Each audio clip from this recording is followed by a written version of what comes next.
that up there a little bit. Wobble. Oh, I know what I'll do. Get up. Get up, boy. Get up, book.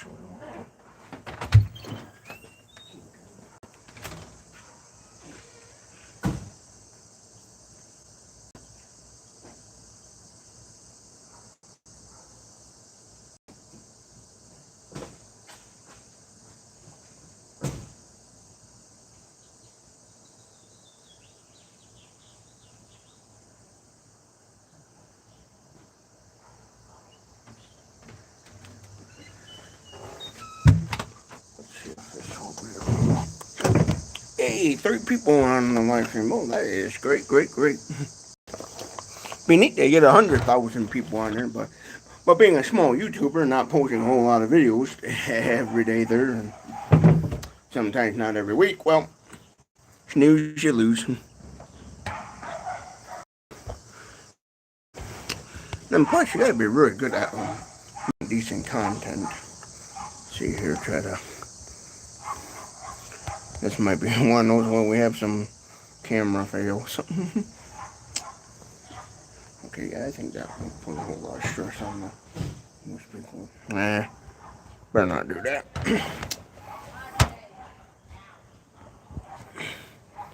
Just the camera. And thanks for the one like it there, if you wouldn't mind hitting that like it button, you know. I know this live stream ain't gonna probably be the greatest.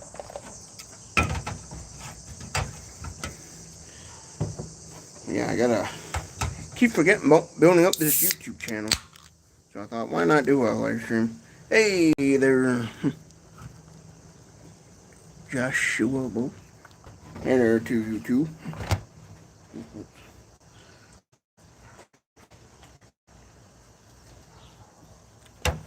And I warn you, I'm sitting on my rickety old porch here where when I shake and stuff, this porch is kind of shaky. It's not very, got some old shakiness to it. One of them kind of porches is a wooden porch, so wooden one.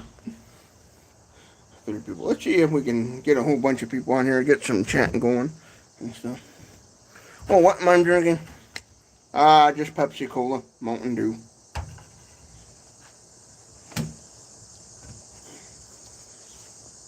Ooh, 8 people. Say, a few people, oh yeah, hold on a second, I'll have to share this on my social media to let everybody, oh yeah, I don't know that, that kind of, see, how did I do that? I'm not, oh, right down there's the share button. Yeah, I gotta share this to my Facebook to let everybody know, hey, I'm live. Okay, now I'm back. Yeah, I just had a quick share of my live stream.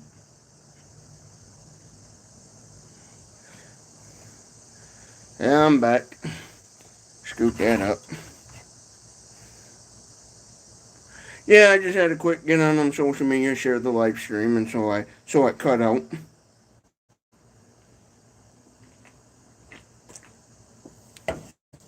It was just me exiting out of YouTube and sharing over on Facebook, making a Facebook poll like, hey, everybody join my live stream.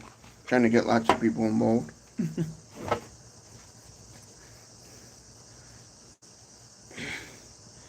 Actually, I don't really care to do food reviews, to be honest with you.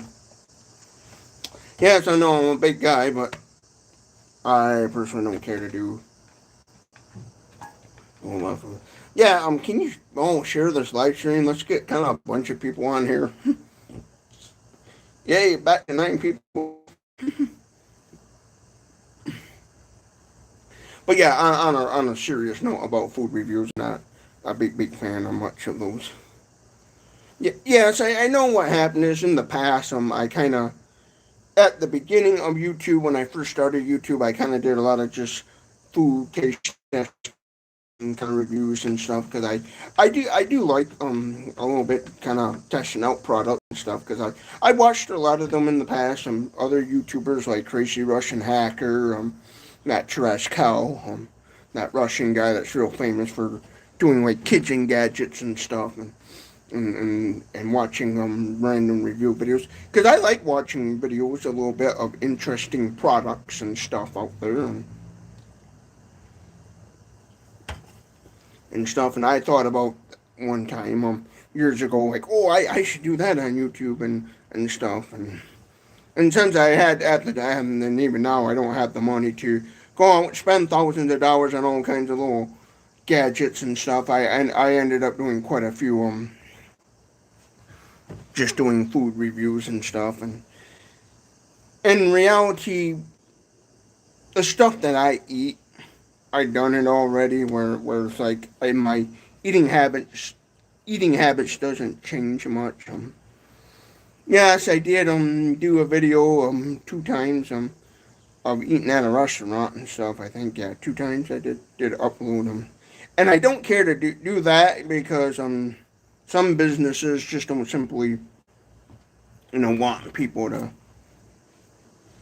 be filming in their restaurants and stuff. So I don't care too much to do a lot of that. I guess I'd say not like confident enough to be wanting to do a lot of reviewing and stuff. Some businesses don't mind it, and then there's others, they don't, because they're worried about what their patrons are going to think and stuff. They want, kind of like that. So, and then in general, I just, like, far as food, I think food reviews are kind of boring. So I just simply kind of like, if I think something's kind of boring, I'm not going to do it a whole lot.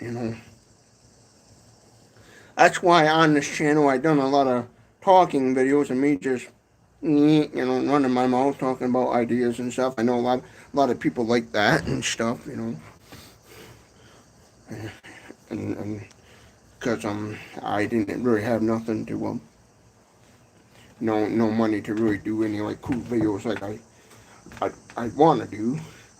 The thing is once I got the money, then it would be trying to figure out, okay, how do I make these possible? Let me wipe the screen off a bit. Then that would, once I got the money to do what I kind of would like to do on YouTube, then it'd be figure out, okay, how do I do it? Like filming and stuff. I don't know how to do certain camera angles. I don't know how to do all this fancy like stuff like I would like to do. Like I watch this guy called Producer Michael and his cameraman Adam Sword. That's what he calls himself on YouTube. Adam Sword. He's a professional film photography guy, and I see his works and how he does some certain things for this Producer Michael in the videos, and I'm always thinking, man, I'd like to have that kind of camera skills and stuff. And so when it comes to my basic camera knowledge and basicness, I'm not so quick to make all kinds of YouTube videos and stuff because I'm a little nervous and always kind of thinking, okay, what are people gonna think of me while doing while making these videos and stuff, and things, and so I don't do a whole lot. Yeah, it's a hot weather day out. We're in the summertime here in Michigan, and I think it's about 70, 80 out. It's in the warm weather, so I keep wiping the sweat off my face. I know that might be a little gross, but yeah. But yeah, that's the reason why I now, as far as food goes, it's just I kind of feel like food review videos are kind of boring. Even though I guess they're pretty popular on the internet, like how I made those videos go kind of, I guess you call it viral on my end. I wouldn't really necessarily say viral, but what happened was it was on Instagram. I uploaded a short video of me, taste testing back when I had a really old camera, taste testing a pizza from Dollar Tree. I went to Dollar Tree and I bought one of those I forgot how to pronounce the name, marine colanders or whatever. Little pizzas, one of those that microwave pizzas that come in the little green packaging, the little cardboard green packaging. I think it's called Michelinas or whatever. I forget how to pronounce it, but I did a video giving my thoughts and opinions on this little Dollar Tree microwavable pizza, and it blew up. Obviously, me being 200 pounds, a big guy, people watching a big guy eat food and giving this opinion, that's gonna be funny and go viral, a little bit viral. I got over. I think at the most it got like almost close to 100,000, like 80,000 views or something like that and stuff. I'd have to go back and check, and it went crazy viral. And the camera I was using at the time was not the greatest camera because it was old. The lens was, I imagine, all scratched up, foggied up and stuff. I noticed, and I wish I would have at the time would have had this camera instead of this tablet, and even this tablet's getting showing its age and stuff. Yeah. And that's why I noticed after that, and then continuing to do a little bit more, I attracted those people that like food reviews and stuff, and so that's why it doesn't surprise me when I sometimes check my YouTube channel and I see that I lost some subscribers, just because some of them are for people that just want to see me review food and stuff, and since I'm not gonna be a channel about one specific topic, that's some people are not gonna like that and stuff. So yeah,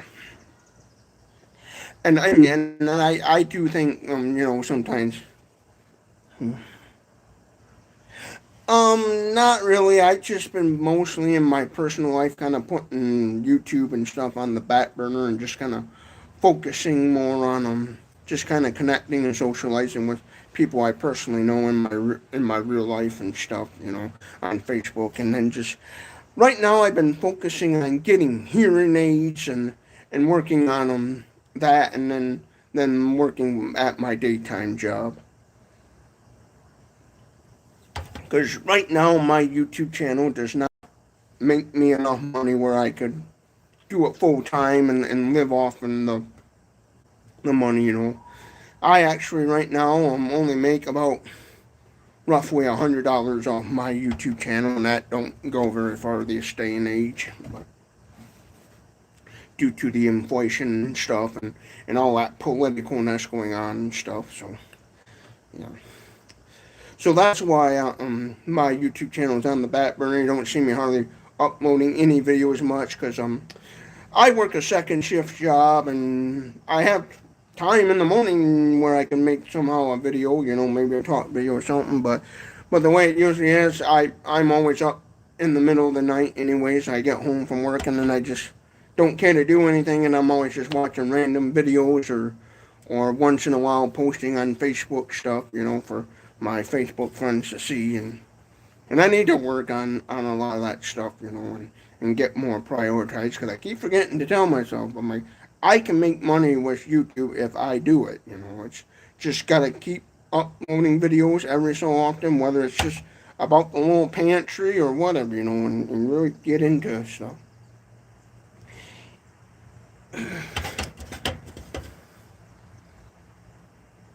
There's what I'm drinking. Pepsi Mountain Dew.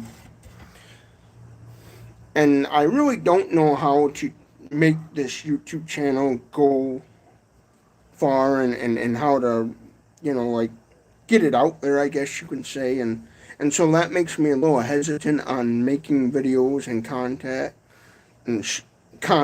and stuff. So as far as trying to build up this YouTube channel, since I don't know what I'm doing, I'm always kind of just putting it off and stuff, where I don't have, I guess, say a whole lot of confidence in this. And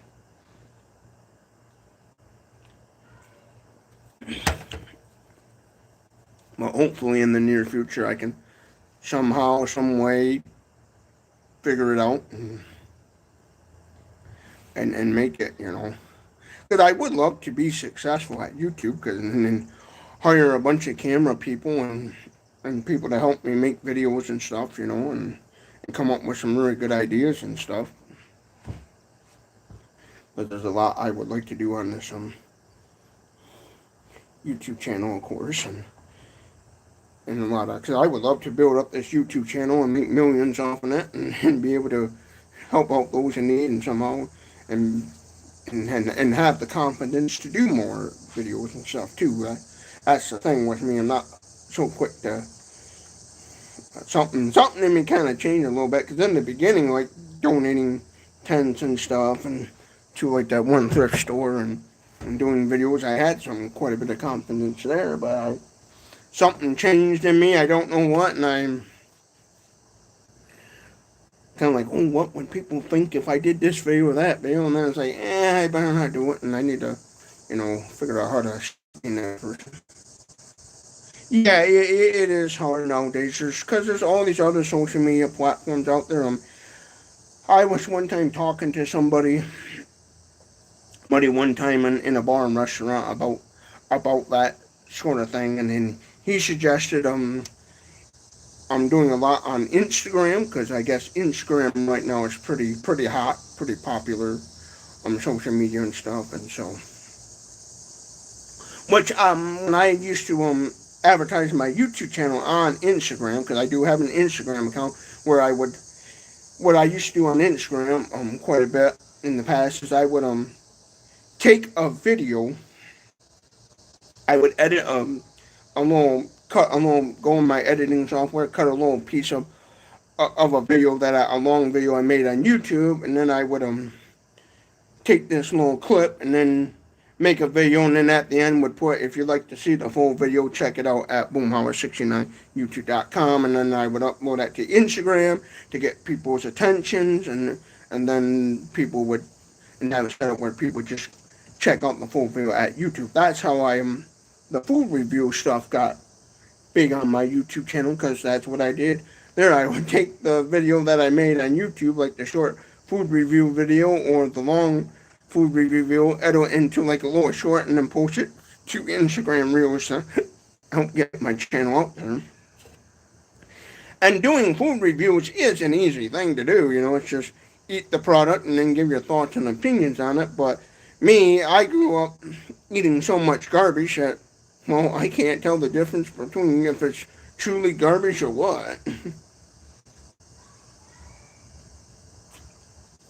Because I grew up eating so much microwavable foods and fast food that if somebody put a real nice, juicy cheeseburger, I'd probably eat it and think, oh, it just tastes no different than like Burger King or Coverts or Wendy's or whatever, The only fast food restaurant I don't care too much for their burgers is McDonald's. I'm not a big McDonald's fan, so, growing up as a kid, I used to eat McDonald's quite a bit, but I'm not really huge fan of their burgers. Yeah, they do have bacon burgers and stuff. I like bacon burgers a lot, but I just, I don't know, I don't know what it is, but something about McDonald's, just not my thing. I like Burger King better, and Culver's as well, and Wendy's and stuff, And then I also like Arby's, and so, yeah. I just post for fun. If I get popular, I get popular, right, That's the thing too. You don't want to take, social media too seriously, and I do wish I had a better as far as work schedule go. I do wish I could I would love to have maybe like a first shift job sometime in the near future as my main job, where I could in the evenings go out and do stuff. Well, I work a second shift job where by the time I wake up, it's time for me to hit the road and go to work, and then when I get home, it's dark out, where I'm just basically be sitting on my butt and stuff. And have you tried any Arby's new cheesesteaks? I think I might have seen them in Arby's before. Mostly what I get at Arby's is just the half pound roast beef point in and their curly fries, the meal with curly fries. That's what I what I normally get, so I don't try any of their new stuff. I guess I need to venture out more in the fast food realm and stuff, you know. If I ever did do any like fast food reviews and stuff, I would just probably sit in my car and, order the takeout and then take it to my car and do a review video that way. If I ever in the near future do food reviews again, I don't totally hate doing food reviews, but they're just kind of one of those, not my thing. And I know it's in the past doing a lot of kind of food review videos. My channel kind of went a little bit that way and stuff, but yeah. The main thing I want to do on this YouTube channel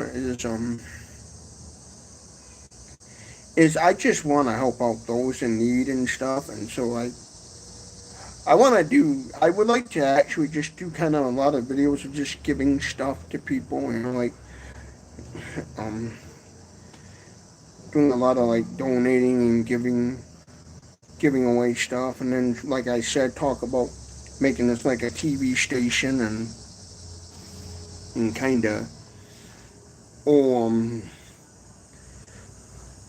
maybe get with some people and figure out how to do like make my own TV shows, like in one own shows and stuff on YouTube, and do like kind of acting and drama and stuff kind of things, and that's what I'd like to do. And mainly I just would like to figure out the best way to gear this channel towards helping out those in need and becoming well to do, and just helping people. That's what I would like to do on this YouTube channel. Have enough money where I could slap down a wad of cash and go to people like, hey, here's $5,000, go have fun, or hey, here's a new Ford car or Chevy or whatever, and help out, or meet up with a homeless family and say, hey, what can I do to help you?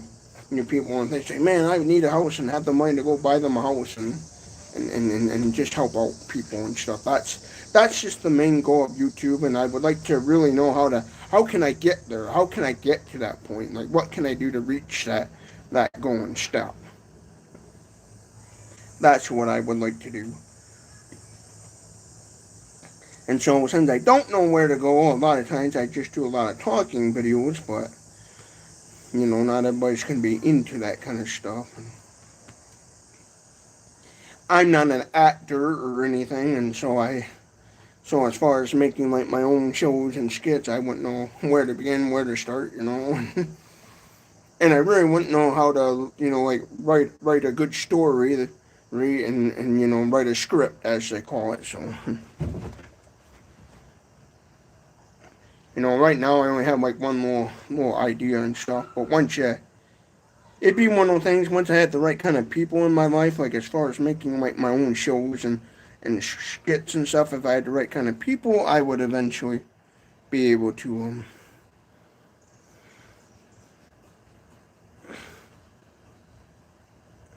right, some people do that. And so once I got the right kind of writers and got into the mode and getting into the I guess your groove setting, whatever you want to call it, then I would eventually get the hang of it and get better at it. So same thing with making videos. I gotta get myself into a rhythm, and then once I get into that mode, that rhythm, that consistency, then this channel would grow and be even bigger and successful. I know some people that started YouTube channels after I did, and are doing way better than I do, because, well, they're always making sure to upload videos on a regular basis and stuff, not just randomly out of the blue, oh, here's a video like I do, Because people like consistency, and you gotta get yourself on a schedule and things, if I, like the little pantry videos, if I just do one of them little short videos showing what's in the pantry and stuff, or once a day, this channel would have a nice little following and stuff, even that. And it's just I don't know how to build up a YouTube channel, so I don't hardly do much on it per se. It's basically what I'm kind of getting at. And I'm not very good at explaining myself, so. I am fortunate enough that I don't work. I'm a stay-at-home dad, so I just video what I do daily. Right, you know, and that works for you. Hey, that works for you. Basically, if I did daily videos of me, it would be just driving in a car to a store, working, and then driving back home, and it would be kind of boring. So, I'm getting kind of a cool breeze. That's good.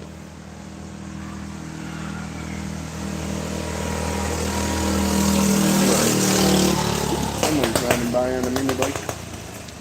Actually, in my the county that I live in here in Michigan, they actually allow they adopted a ORV ordinance that allows people to ride around on off-road vehicles like little gas-powered mini bikes and stuff. So,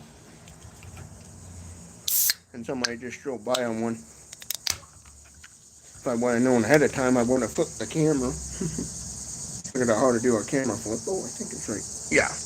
Oh man, I should have done that. And then got the person on camera.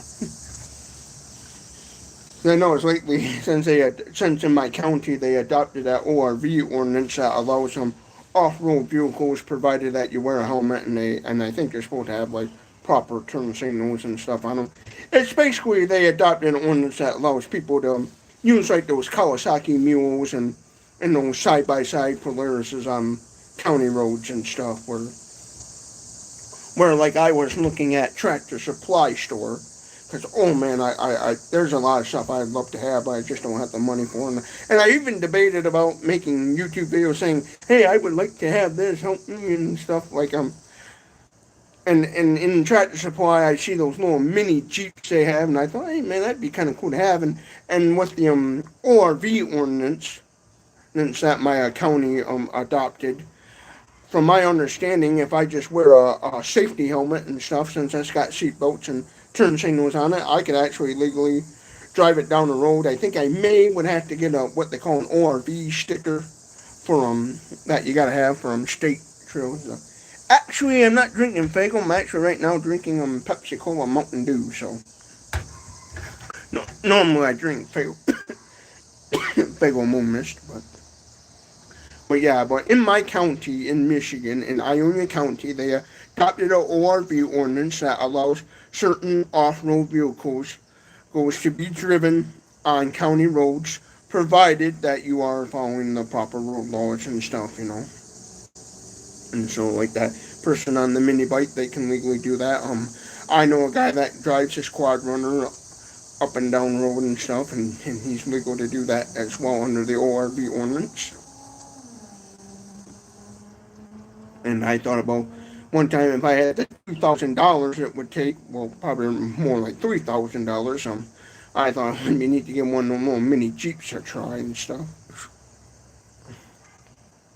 Because too, since I don't really know how to do really good filming and stuff, like when it comes to like even product reviews, like stuff, I'm always kind of hesitant also on buying stuff because of the way my budget and financial situation in my personal life is. Because this house right here, you see, buddy, I'm paying payments on this house, so I gotta, most of the money I make at my daytime job, I gotta use all that money to pay off this house and stuff and keep the bills away.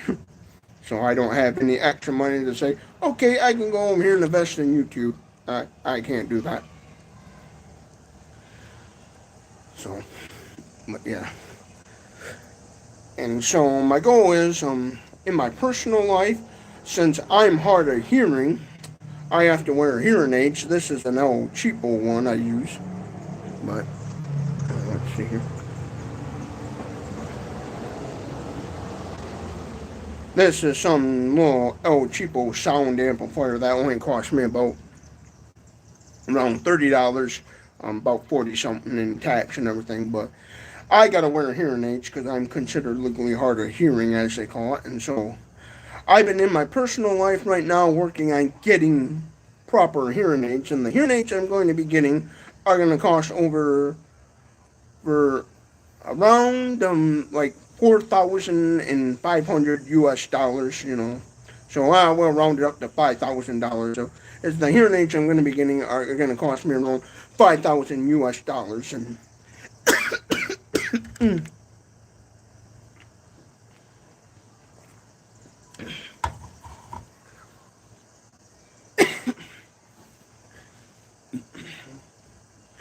And so what I'm going to try to do is with the once I get the hearing aids is I'm going to use that opportunity to try to get a better paying job in my personal life, and then also try to also work on bettering the YouTube channel as well and stuff. So that's what I've been mainly focused on, is trying to, okay, these hearing aids, get the hearing aids and stuff, because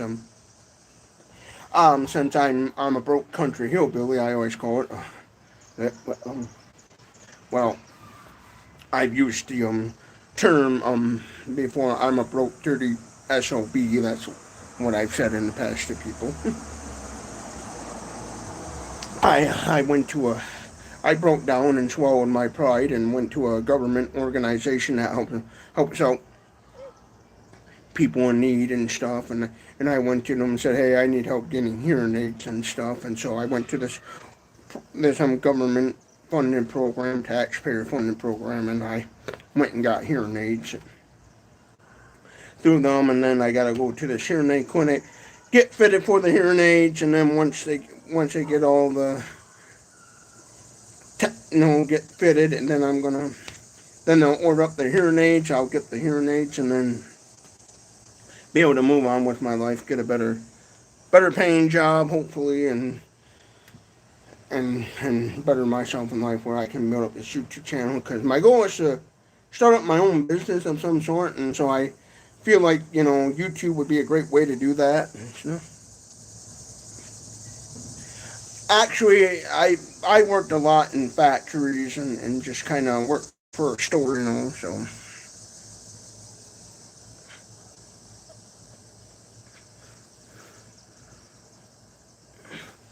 I don't do GoFundMe because I just don't feel right about setting up GoFundMe accounts and stuff, because there ain't nothing I really need. Like if I had, like, say, had some major event happen in my life where I needed, like a medical problem, like people do, I would set up GoFundMe. But and like these content creators that do these some content creators will do a Amazon wish list where people can buy them stuff, and then it gets sent to the content creator. I know a lot of people do that as well, and I never kind of felt kind of right about it. Even me, I have a PayPal account set up where people can donate to the PayPal. I set up where people can do super chats and send super chats and stuff on my live streams, and I always have the live streams monetized. But I myself, I just kind of on some of that, I don't really feel right about it, so I just kind of I don't do that a whole lot. I'm not knocking anybody that does that stuff. Like there's one lady that does on Instagram and social media, her little pantry thingy. She calls shame-free pantry or whatever, and her and her husband, this lady's married, and her husband live in my area, and she's doing way better at the little pantry thing than what I'm doing, and because she I'm stay-at-home mother, so she has a lot of free time to upload all kinds of videos and stuff, and she has it set up where people can go to like an Amazon wish list, and they can buy items off this wish list, and they'll get sent to her and stuff, and then she takes that stuff and puts it out for the pantry for those in need, and does better at getting donations than what I do. And stuff where and me, I don't know how to. I kind of know how to do that, but I don't. I always kind of curiosity always on that sometimes got the best of me. Where what if I for a joke made something, a wish list like that, and just put a bunch of like made one nonsense and see what people would would, would buy and just for me and stuff. You know, I kind of thought about that one time. Making like a little wish thingy where, hey, if you want, you can buy a gift for me off this wish list. Because now a lot of the YouTuber content creators that I watch that do that sort of thing, they actually are like asking for stuff that helps them in videos and stuff like this. One small engine guy I watch that does with him and the son small engine builds and lawnmower builds and stuff. They're always like, oh, sponsor us and help us with buying a can of like WD-40, and they'll have a wish list you can go to and you can purchase them a case of like WD-40 or some, you know, parts for their son, some little more projects and stuff, and you know. And me, I got to thinking one day, because I'd like to be kind of little. This is like a kind of a like my career, I guess you call creative side, kind of kicking in, and I got to thinking, what if I made like an Amazon wish list and put a bunch of stuff on it and figure out how to set up where people can buy from it and have the part said to me how many like well-to-do people out there would actually buy like some ridiculous item that I would want, you know, and then send it to me. Like, for example, I sell some electric motorized little ride-on toys and stuff like this one little motorcycle and electric motorcycle and e-bikes and stuff. And I got to thinking, imagine making a wish list and see them and figure out how to make videos and get them out there and see if anybody would, random person out there, you know, wealthy person would actually buy that sort of item for me and stuff, and just curious and do stuff like that, and then make a YouTube video saying, well, somebody actually, you know, did just kind of, that's like a weird, like random kind of video idea I had floating around in my head, like thinking like, would people actually do that? You know.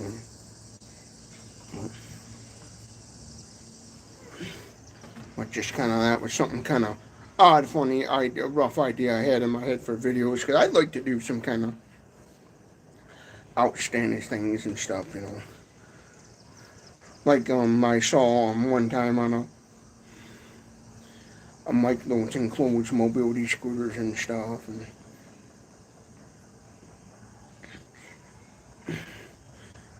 and do something like on the lines where I see some random line, hey, I think that'd be cool to have and piss with, and then put it in the wish list and say, if you buy me, will you buy me this, you know, some kind of on that lines. I don't have all the details worked out, but it would be something, try to do something kind of comical, I guess you'd call it, kind of type video and stuff. Because I've seen that sort of similar stuff happen and things, and stuff. Like I used to watch random videos where, oh, some random person sent me this product off of my wish list, and I always thought that may be a kind of funny kind of content to make, you know, and stuff. Oh, if money wasn't an issue in my life, there'd be a ton of random things. Like I like off-road, like kind of like off-road toys and stuff. Like there's some little mini bikes and stuff out there that I've seen that are kind of, you know, geared towards children and stuff, like younger generation, like youth stuff, that I always think to myself, you know, that would be kind of neat to buy that and see if it can support a big guy, you know. I saw one time on Amazon the Chinese coming out of the Asian China market, these one time this little two-cycle gasoline little motorcycle, and I thought about one time, you know, for $200 and some and whatever tax shipping would be, probably around at the end of the day close to $300 to $400. I thought to myself, you know, it'd be fun to buy one of those and make a YouTube video and just watch and make a good YouTube video of it and showing a fat guy on one and seeing if it actually could, you know, handle a big guy. But make the video where it really, you know, pops and stuff, where people will be like, you know, like getting cringed at until they actually make it where it's like kind of like, I guess, called cringe worthy, where they're like, oh man, I gotta see this video, and really get the audience really into the video, like how they do and stuff, and like TV drama and different things, and learn how to film different angles and stuff of doing sort of videos, have set up like how they do with GoPros and stuff, how they on on certain like car videos and riding videos of and people riding testing out e-bikes and cars and different sort of things. They have all these different more camera angles and stuff, and they set up like a bunch of different GoPros and stuff, be able to do that kind of stuff, and get good angles and stuff. But yeah, because I think being a big guy, there's some video ideas like when it comes to the kind of reviewing stuff that I thought would be funny to kind of do, like I talked before about doing assignment and doing videos and saying, can a big guy write this, like the going to Tractor Supply and looking at those little mini Jeeps, I always think to myself, I wonder if my big old butt could actually ride that thing, and how well would it handle a big fella, and then I think about the funny aspect side of that and stuff, because I have a really good sense of humor, and I'm really always trying to, I love to laugh and joke around with people, and I think about the funny side of that. And like these little little mini dirt bikes they have for kids, or little pit bikes and stuff that are wannabe Yamaha, Kawasaki, pit bikes and stuff. Little $200-300 little motorbikes and stuff. I think it'd be funny to have money just to be able to buy stuff like that and see if it actually works, and ride around on one and see how long it works until it breaks, Because I'm one of those big guys when it says maximum weight capacity, 150 pounds or 200 pounds or 210 maximum weight capacity. I'm like, yeah, we'll see about that, Because I got over here, where I'm pointing towards the right of me, there's a big old hill where it's a pretty kind of steep hill, about that roughly. There kind of steepness where if I put to the test like if I bought that one little gasoline powered 2-cycle motorbike, I could really put it to a test and see if it would climb a hill with my big old butt on it and stuff, And doing those sort of videos would just be comical purposes, just to make people laugh and give them a chuckle and stuff, bring a little smile to somebody's face. Because in reality, a lot of that stuff, they just make it so cheap, and then people waste their money on it because, the little kid, I want a motorbike, mommy, buy me a motorbike, how little kids are, and so parents, a lot of times they don't want to spend the thousands of dollars to get a good quality, Kawasaki or a Honda, or sometimes parents can't afford that, so what do people do? They turn around and they see that little Chinese throw together a little 2-cycle wannabe little mini dirt bike, and what are they gonna do? They're gonna purchase it and end up being disappointed, at the end of the day, because a lot of that stuff, sometimes it will work right out of the box and not give you no problems, and then 2-3 months later you go to break it back out and then you have problems, or 3 weeks later you have problems and stuff, A lot of that stuff, I like to call it hit and miss, Let me turn on my porch light.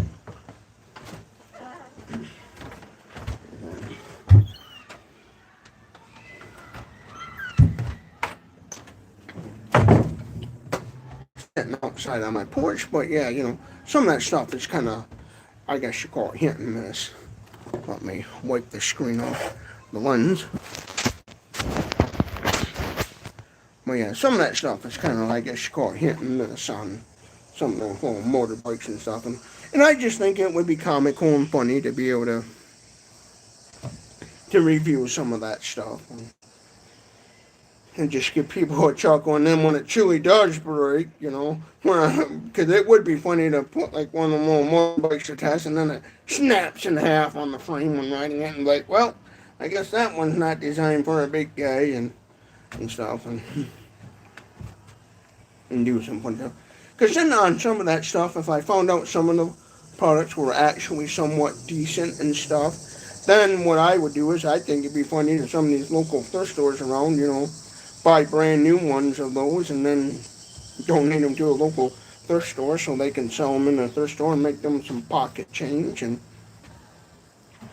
or get with local organizations in my community that helps out families in need and buy some of them and donate them to, give out around Christmas time, like, Toys for Tots or whatever, some of those for children and families in need that don't get that luxury and stuff. Because I remember what it was like when I was a kid growing up. I didn't get to have some of that stuff. Because my parents couldn't afford it. Oh, we got 10 people, 7 likes. Hey, I got quite a bit of likes there. Make sure you hit that like it button, that helps me out.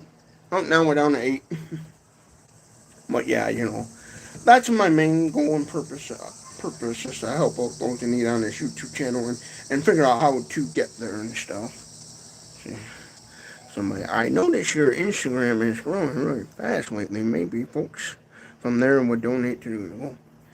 Well, the problem was, I noticed with Instagram, like me, I posted some selfie photos of myself on Instagram and just got bombarded with a bunch of scammers and stuff, Scammers pretending to be women saying, hey, they're cutie and stuff. And I think that's funny, These catfisher scammers. It's like, oh, please, not stupid, Oldest trick in the book. It's like, get creative and clever,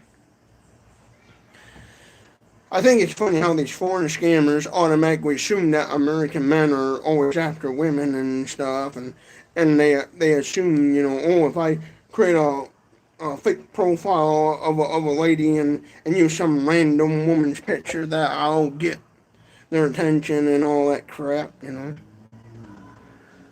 it's going good. What's up, dude? How's it going? Yeah, it's going good tonight. Well, I think it's funny on Instagram how all these foreign scammers make these fake Instagram accounts pretending to be women, and they hurry up and try to, get your attention so they can steal your information and stuff and say, hey, they're a cutie. And it's like, yeah, I wasn't born yesterday. Let's come on, look at me. There ain't no way in this old world some nice looking woman's gonna want to socialize with me.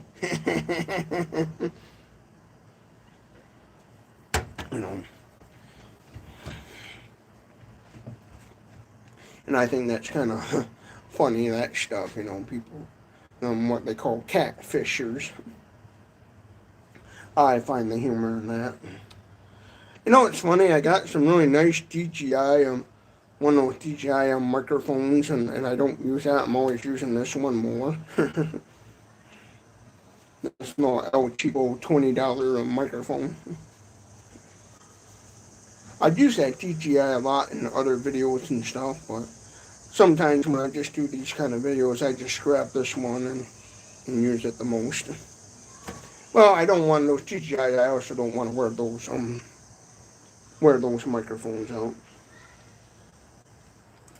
Yeah, now we're down to 7 people. Ooh, 9 likes. Hey, I guess some people like the random talking.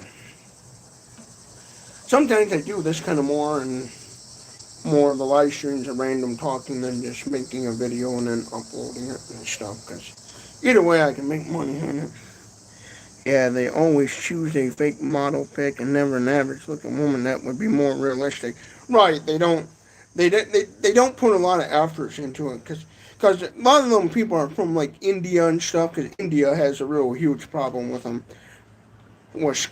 There are people trying to scam foreigners and stuff, like how all that crap got started is years ago tech companies started when when U.S. government implemented the NAFTA North America Free Trade Agreement and all that stuff, and was allowing companies to go overseas, a lot of these tech companies and companies that have like tech technology call centers and stuff, they started moving those operations overseas, and then these crooked get people in the country that are scammers and criminals. They got the idea, hey, we can pretend to be a call center and or pretend to be a woman and steal from people and stuff. Like I know a lot. There's all these Microsoft scammers out there. These people from India that try to claim they're from Microsoft and they try to steal your information and stuff. Back when I had a landline telephone, oh crap, I used to get those people all the time. Oh, you having problem with your Microsoft computer today? I can help you. I'm from Microsoft, and like, oh please, you're not from bullshit. And it's because they know Microsoft uses their Microsoft has in India at one time, legitimate call centers of India people.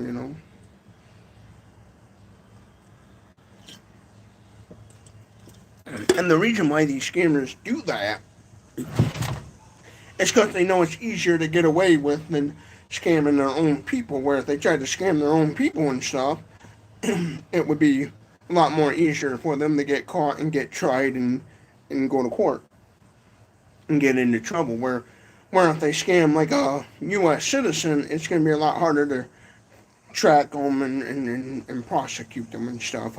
I know India is trying to crack down on that stuff because I watched videos about that in the past on the internet. The Indian authorities were trying to put an end to all that call center scamming stuff. But the problem is a lot of them have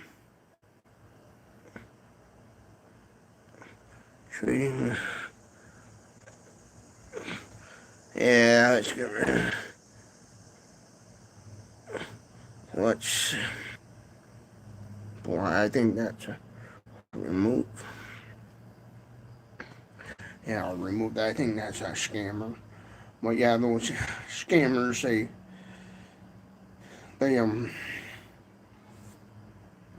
they attack foreign countries because it's easier for them to get away with it and stuff versus their own people and stuff. That's why what I'm getting at 19 videos about that. But the problem is these professional criminal scam centers, they pay their local authorities and stuff like India's got a lot of poor it got a lot of poor people in it, and so local police stations and local police officers, they don't make a whole lot of money, where it's easy for them to take bribes and stuff and do cover-ups, where these scammers, they pay the local authorities their little bribe money and they get away with it while they're making millions of dollars from scamming people and stuff. So,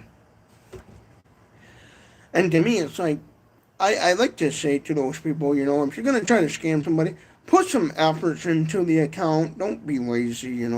They do it the laziest way possible, and it's like, get creative. Actually try to, make something convincing, I don't think they realize that I'm a 35-year-old country boy. I was part of the pioneer days of the internet, Back in 1990, the day I was born, I grew up learning about all this stuff where it's harder to fool me, where somebody like, say, my father, who was born in 1957 and wasn't part of the computer generation, it would have been a lot more easier for him if he, knew how to work Instagram and social media. It would have been a little more easier to fool him and, con him and stuff. Whereas me, it's going to be a lot more harder and stuff. But yeah, you always got to be careful of scammers and stuff, In the past, one time I tried a dating website one time, and it was filled with a bunch of scammers, always like, oh, send me money, and call your number.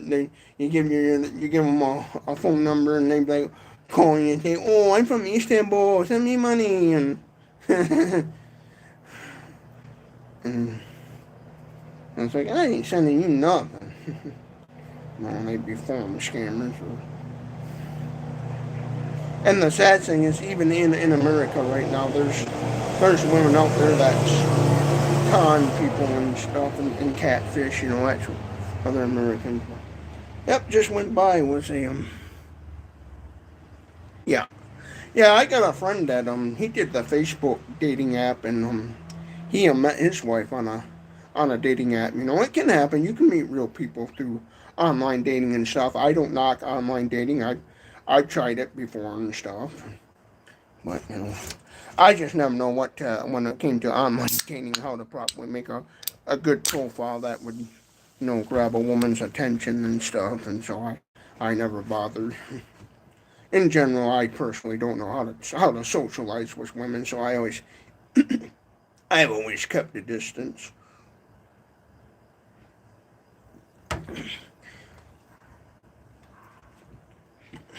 And me, I'm also more trying to figure out how to make more money in life and focus on YouTube and stuff. So I kind of do a lot of sitting back on that stuff. Yeah, there's yeah. Well, what pisses me off about those online dating apps is there a lot of them are a money grab thing where it's like, oh, you ran out of likes and spend 19.99 to get more to like more profiles and or oh, I want to send a message to this girl, spend 19.95 on this, and it just, you know, money. And that's what I don't like. I'm not gonna spend all kinds of money on some silly little dating app. Because just because you spend the money to be able to send some woman a message doesn't guarantee you that she's gonna see it and respond back. She'll just probably take one look at it and say, "Oh, buzz off, creep." It might guarantee you that she'll see it. She might see your message and just like, oh, this fat old bozo, why don't you just creep off? You know. Because I actually, well, my other friend, childhood friend, I think he met his wife through like a Christian dating app service and this and stuff, you know. I don't knock online dating, you know, that you can meet real people and stuff, you know. In this new day and age, that's one of the major ways of being able to find your future ex-wife or wife. But yeah. Yeah, I thought, yeah, I was earlier today down at a little restaurant bar in town, and they was going to do some sort of music bingo thing, and I almost thought about sitting down there and listening to the music and stuff, and then I got the idea, you know what, I can make money off from YouTube doing a live stream, so now I'm here. So I decided to just come home and do that and stuff, and do this live stream. Yeah, I also got super chats. I also thought about doing a live stream sometime. Figure out when would be a good time to start a live stream and try to do like a super chat live stream and see if I can get a bunch of super chats. Do like some of these people I noticed. I noticed that when I first kind of watched a lot of oh, that Muhammad trading hoopah high offers is very good offer. Now let's block that guy. That one was a scammer.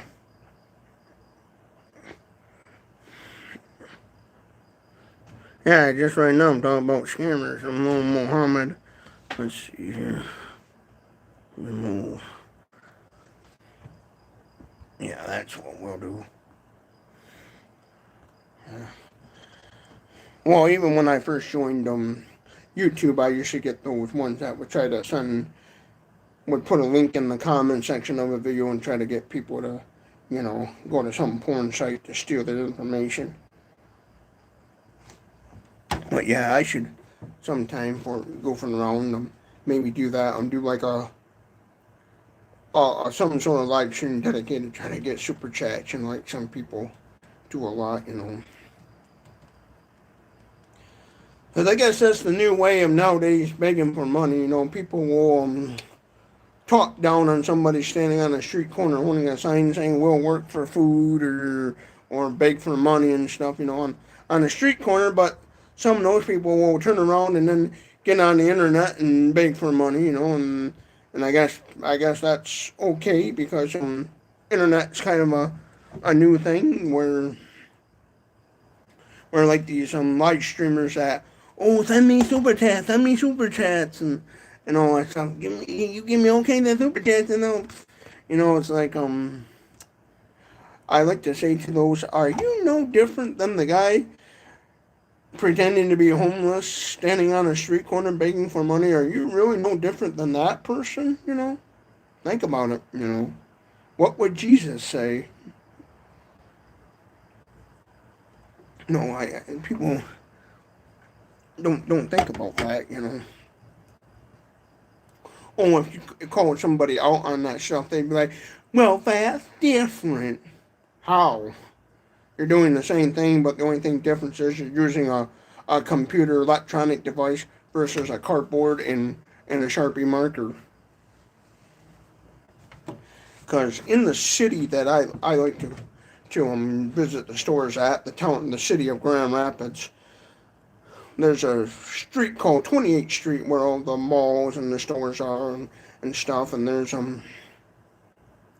this Best Buy store, and next to this Best Buy they have a Chick-fil-A, and there's this little road and road that leads out to the main road and the traffic light, and in this road they have a little center medium little cement berm thingy where beggars will sit a chair or stand up holding a sign, need money and stuff, and beg for money, and it's always littered with trash because a lot of those people are careless about their garbage, and they'll stand there holding signs and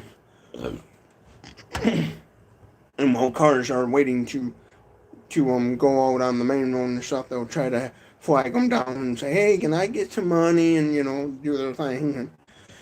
And so it's like, at the end of the day, when people just make a random, live stream and begging for money, it's like, you have to ask yourself, are you no better than the guy holding the cardboard sign and the Sharpie marker,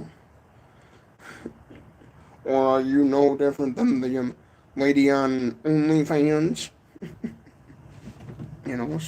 So kind of, these people that will run down these beggars and stuff, and because I've seen those videos where people will film somebody claiming to be in need and trying to get money from, and then a person, I've seen those videos where people will film a beggar and then they'll film the beggar going to some real fancy car and stuff and driving back to a fancy house and stuff,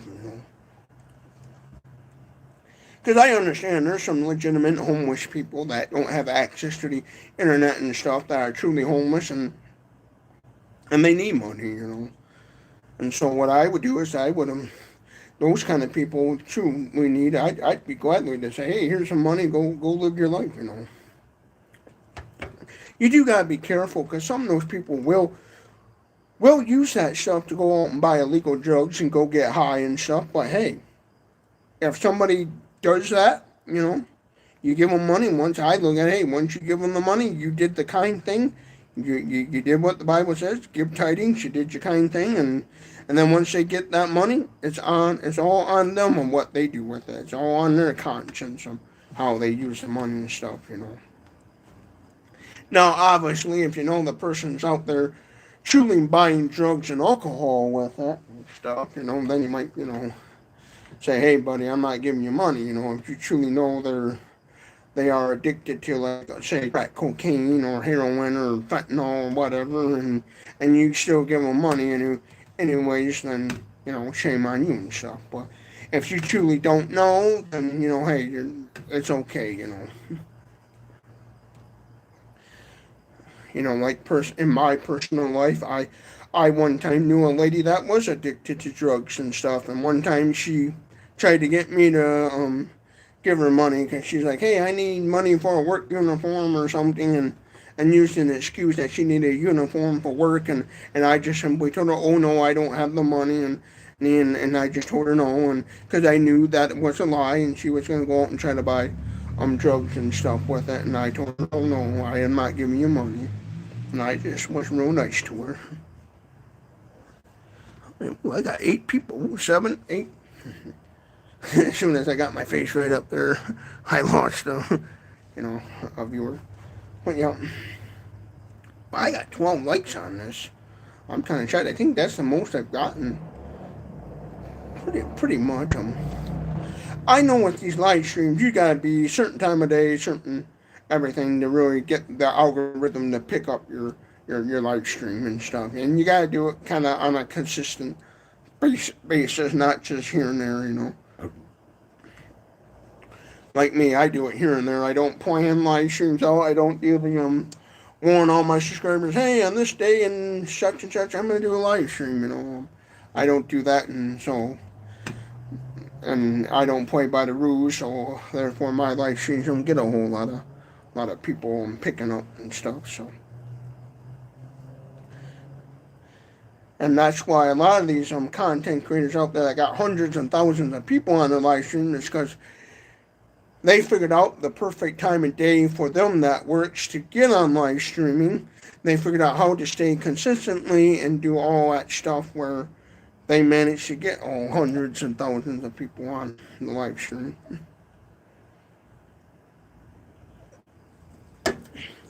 Actually, I might have to go use the restroom and cut this one off for a little bit. I should see if I can maybe hashtag comedy and do maybe I should try just goofing around one of those make a title and call it the super chat live stream and stuff.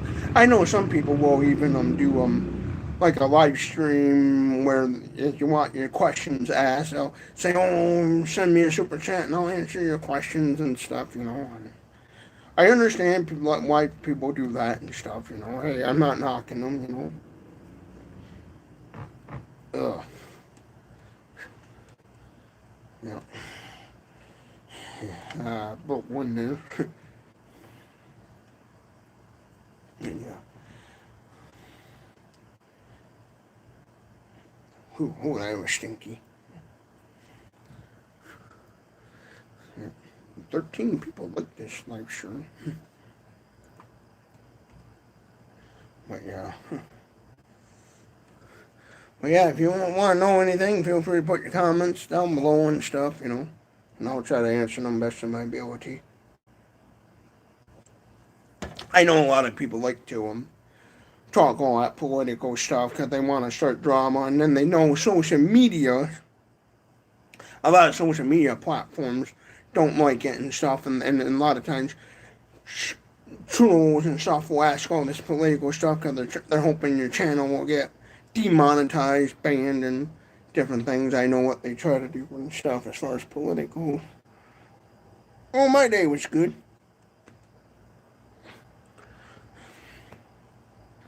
I actually had a day off from my work job, so I got to kind of do what I wanted to do in life.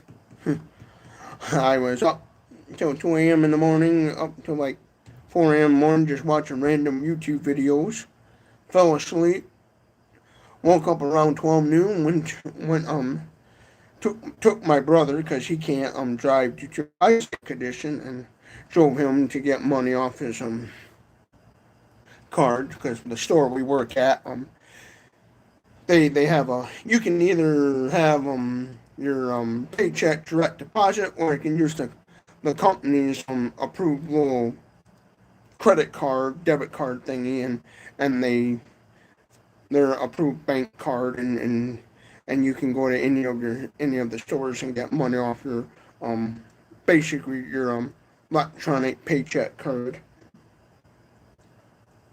Because the job I work for, they have you can have it set up where you can have direct deposit, where they'll send your paycheck to your preferred bank, or you can pay, or you can have it set up where you can use the company's debit card. They have their a bank company that they use, and they set up a debit card where if you just want, you can have your check, your paycheck on their debit card, and then you can go to any of their stores and then get money off the card if you need cash money and stuff. And so my brother does that with his paycheck. He gets his cash money and then he just deposits in his own bank account and his other bank account and stuff. And we did that, and then I just went and had Burger King and stuff. So if you go to my Facebook and you look at my Facebook post, I make a few cents off in there. So you'll probably see a picture of me wearing a Burger King hat. I think I made that public. So a picture of me eating Burger King. Hey, boom, what up? What up? The sky. I remember that in school when someone would say, hey, when I was a kid, the popular thing when somebody stood up, the guy would move in. Boy, howdy. Since I got the porch right down, the mosquito in the picture. And had the King burger and fries. Small order of the chicken fries, the 8-piece, and then the regular French fries, medium French fries. Cause I always get the medium meal when I order the Bacon King.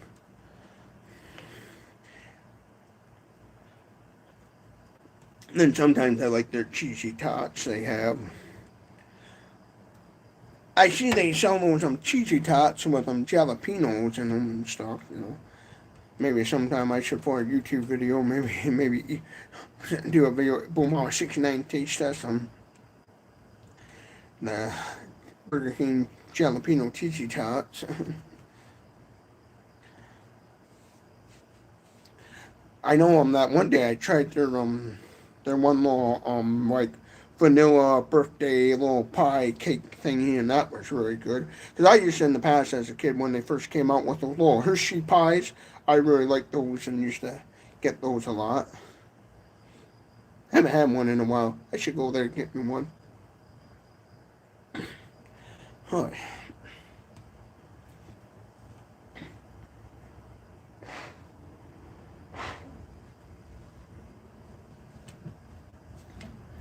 Yeah. Ooh, 10 people, so oh, it's checking the time. Oh, it's 10:08, so yeah, that would explain why. You know, it's getting in the evenings, people are settling down before bedtime, so.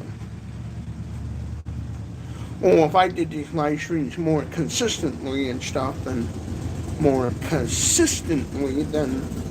I would totally have a lot more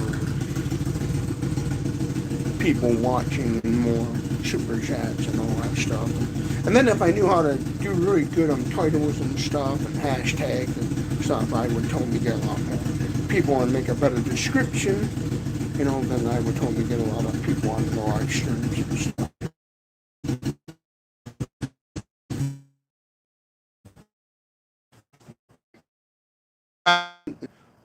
What it's going to do next, and so for a small content creator like me, it's going to be a lot more harder and stuff. And then plus, when it comes to me making videos, I'm not consistent where I'm in a routine and stuff like I thought about doing one time, and so I don't get a whole lot of views and a lot of subscribers and stuff. Usually, a lot of times I'll gain, like, after making a video, maybe 2 or 3 at the most, or 1, and then I notice when I do make live stream videos, I do gain quite a few subscribers and stuff, and then after a while, some of them will just kind of go to the wayside, because they're like, hey, he must not be a consistent YouTuber, but a lot of reason why I'm the way I am on YouTube and stuff is because I don't know a whole lot about YouTube. I don't know how to really do good editing and different things to really make a good video and stuff, and so I kind of I kind of don't do it as much. Like I don't really have a whole lot of confidence in myself, so I tend to not do a whole lot.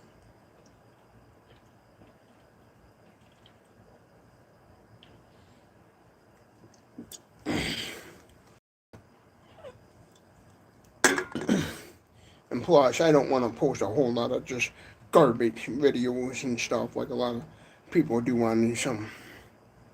It's like I watched a one time randomly scrolling through live streams, like vertical live streams I'm doing right now. I seen YouTubers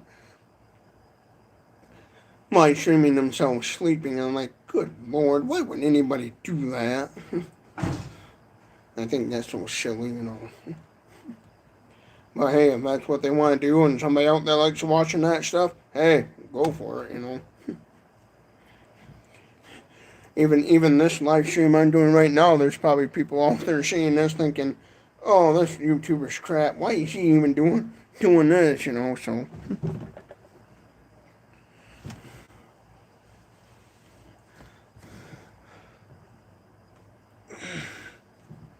Well, there's one of the little Miller butterfly thingies.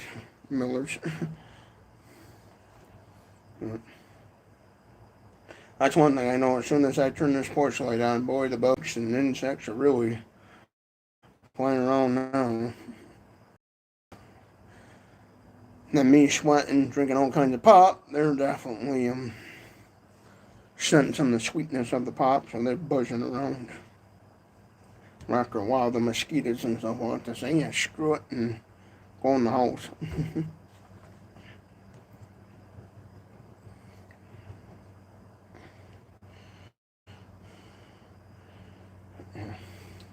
Actually, I'll be right back. Gotta use the restroom.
Yep, I'm back. I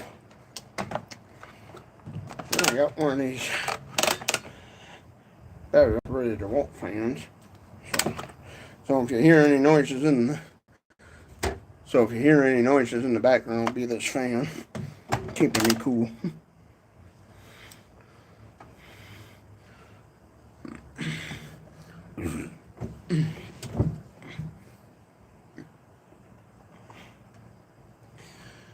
The only thing I don't like about the DeWalt fans, the new ones now, is they don't have the port on it to plug in an extension cord and run it off from short power.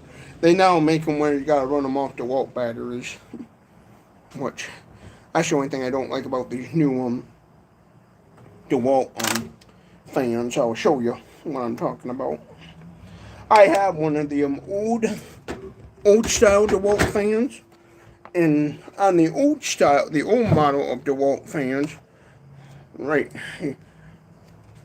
right here where my microphone is pointing, on the back part, they used to have a three-prong outlet where you just plug in your extension cord, and you could run the DeWalt fan off from shore power where you didn't need a DeWalt battery to run it.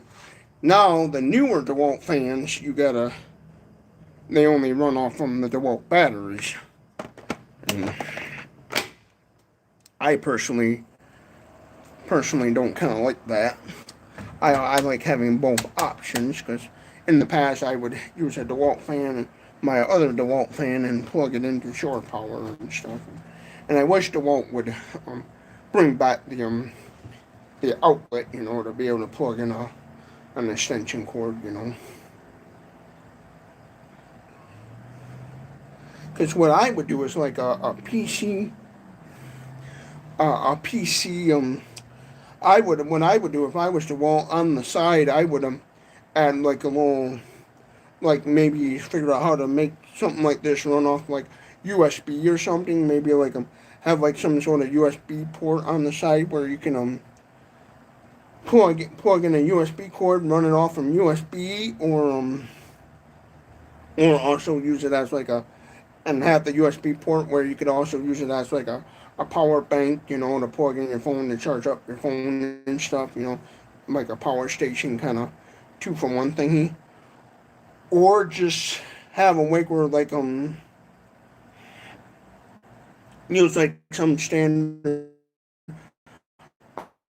phone thing where you just open it up like they did before and something, and be able to plug in the cord. I know some of these like fans and stuff, like specialty fans, will have like I always call it like a style power cord, like a outlet, like a PC computer would have. That you plug in your power cord to run your PC computer and stuff. Now on these DeWalt fans here, they also have these little hooks on each side where you can hang this up and do hang it up and stuff, or if you need to hang it up somewhere kind of out of the way and stuff, little hooks on it and different things. And it's got an adjustable head, so you can simply adjust the head to whatever you want it, to how to aim and stuff. And then my brother, he also has one of the like these, but the Craftsman one that actually have them where you can fill up a bucket of water and you can set the down to 4 people, 15 bucks on this. Yep.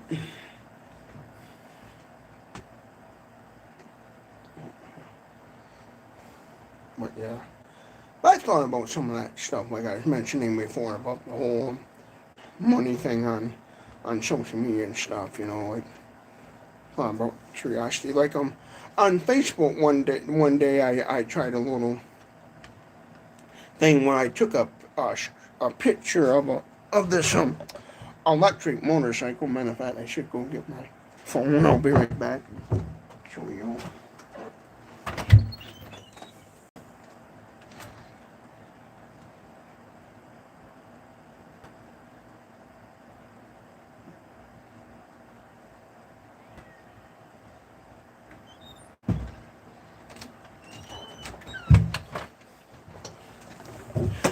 And one thing I like to show you over here on my phone. I'm gonna definitely have to charge this bad boy up. Come on, phone. Okay. Go to Facebook here.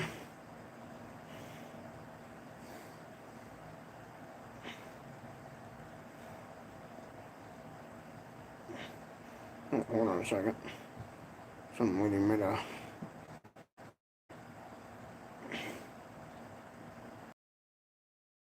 because in order for something like that to make the thousands of dollars to get that, I would have had to have like millions of people watching, looking at that post and stuff, Yeah. Maybe I should. Maybe that's a sign to get off in here.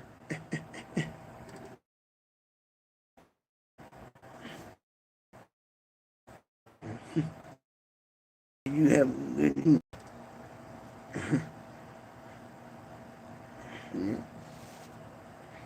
Well, got one watcher, but yeah, I tried to make that post and get a bunch of people. Let's see here, go back to that. Yeah, I tried to make a post of the little electric motorbike there and try to get a bunch of people to share it and try to. Cause if I would have got over, if that would have went viral and I got millions and millions of people watching that, looking at that and interacting with it, I would have made enough money to purchase that item. Cause that's how I was in or people. Cause for that stuff, you really got to get lots of views and have millions of people watching to make the thousands of dollars to be able to make that possible of getting stuff like that. Now, of course, I'd have probably a lot more views on my live streams if I did multiple live streams on multiple platforms and I had and I knew how to work the softwares and programs to make that possible and stuff on them. And so, because I know on the computers, desktop computers, and mobile devices, they got apps and softwares that will geared towards live streaming, where you could have multiple live streamings going at once and focusing on cameras and stuff. Where if I had the right kind of software, I could be live streaming on YouTube and Facebook at the same time, as well as Instagram. I just don't know those softwares are all about that stuff, so I don't do that stuff, I know there's also software and programs that will allow you to have a bunch of people come on a live stream and do talks and different things, but I just don't do much of that. This caught on the USB cord. See where I'm at on. Well, I'm already at 100% on the battery on this. Go over here and charge up my phone while I'm at it.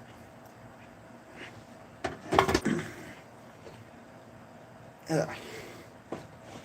Ooh, I think I got bit by a mosquito. Let's see here. Where's that scratcher?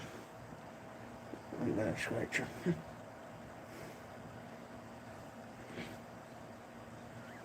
Oh, wait. Take that back. I'll use my microphone this holder.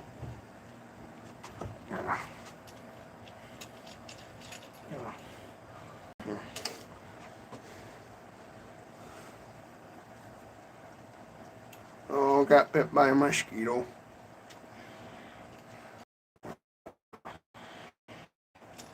Yeah. Oh, yeah. Oh, yeah, there we go. Got a scratch.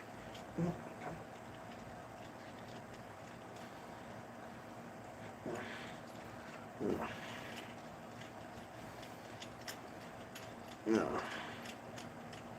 Oh yeah, that feels good.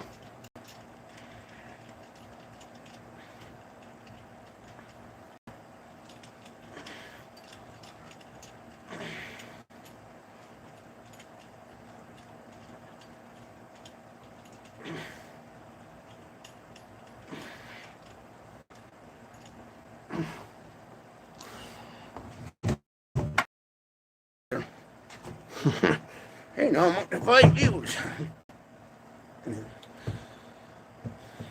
Oh, I bet if I did a lot of stunts and stuff like Jackass does, I'd probably get lots of views. If I did a lot of crazy stuff, Oh, if I did a lot of had a lot of free time and money and stuff, and knew where to look for like build projects and stuff, like I talked about in the past, and building little homeless crap shacks and stuff.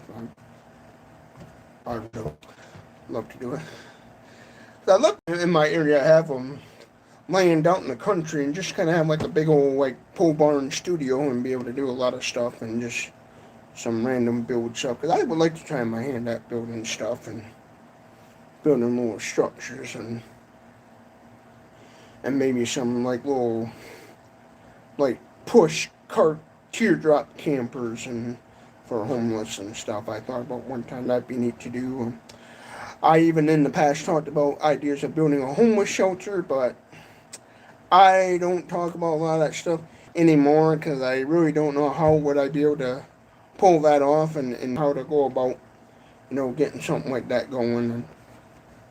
And like, because I know through ad revenue stuff on social media, you can pull it off. People have done it, but it's just I don't know how to go about all that and stuff. So I I don't talk about those ideas much. Let's see. I don't on a lot of that stuff know how to go about that and making that stuff happen. So on those ideas, all I know how to do is make talk videos talking about that, and it's like I don't want, and I just keep repeating myself, so I don't do that much because I just don't know how to get stuff like that off the ground and make it into a reality and stuff. Like I really don't know much about how to grow a YouTube channel, how to get out there and stuff, so that's why I put this a lot of times on the back burner lately and stuff, and so yeah, kind of mumbling there, and I need to, stop that. And hopefully with the hearing aids that I talked about earlier in the live stream, which was about around the beginning of this live stream, about maybe 30, 40 minutes into it, I talked about getting hearing aids, and my goal is to hopefully with these hearing aids I gotta have medical grade. I will hopefully be able to help me hear better and understand and comprehend things a lot better, where I'll be able to later on get a better paying job and be able to work towards my goal. Yeah, I don't do a lot of fishing videos because, well, my luck, I'd catch that one fish, not realize that it's an endangered species, and then the DNR would come to my house wanting to ask me questions and fine me and give me a court date and throw my butt in jail. That's why I don't do fishing videos. Because I don't want to. Because I don't know what all in my area, what all ones you're allowed to keep and not to keep, so I kind of just don't care to do that stuff, because some of that stuff, you think you're playing by the books, and because I've done research on the fishing laws and stuff, and you think, oh, I'm following the laws, and then you find out the hard way, some DNR, oh, you broke the law, you wasn't supposed to that fish or catch those, and blah, blah, blah, and so I just play it safe. I don't do fishing videos, and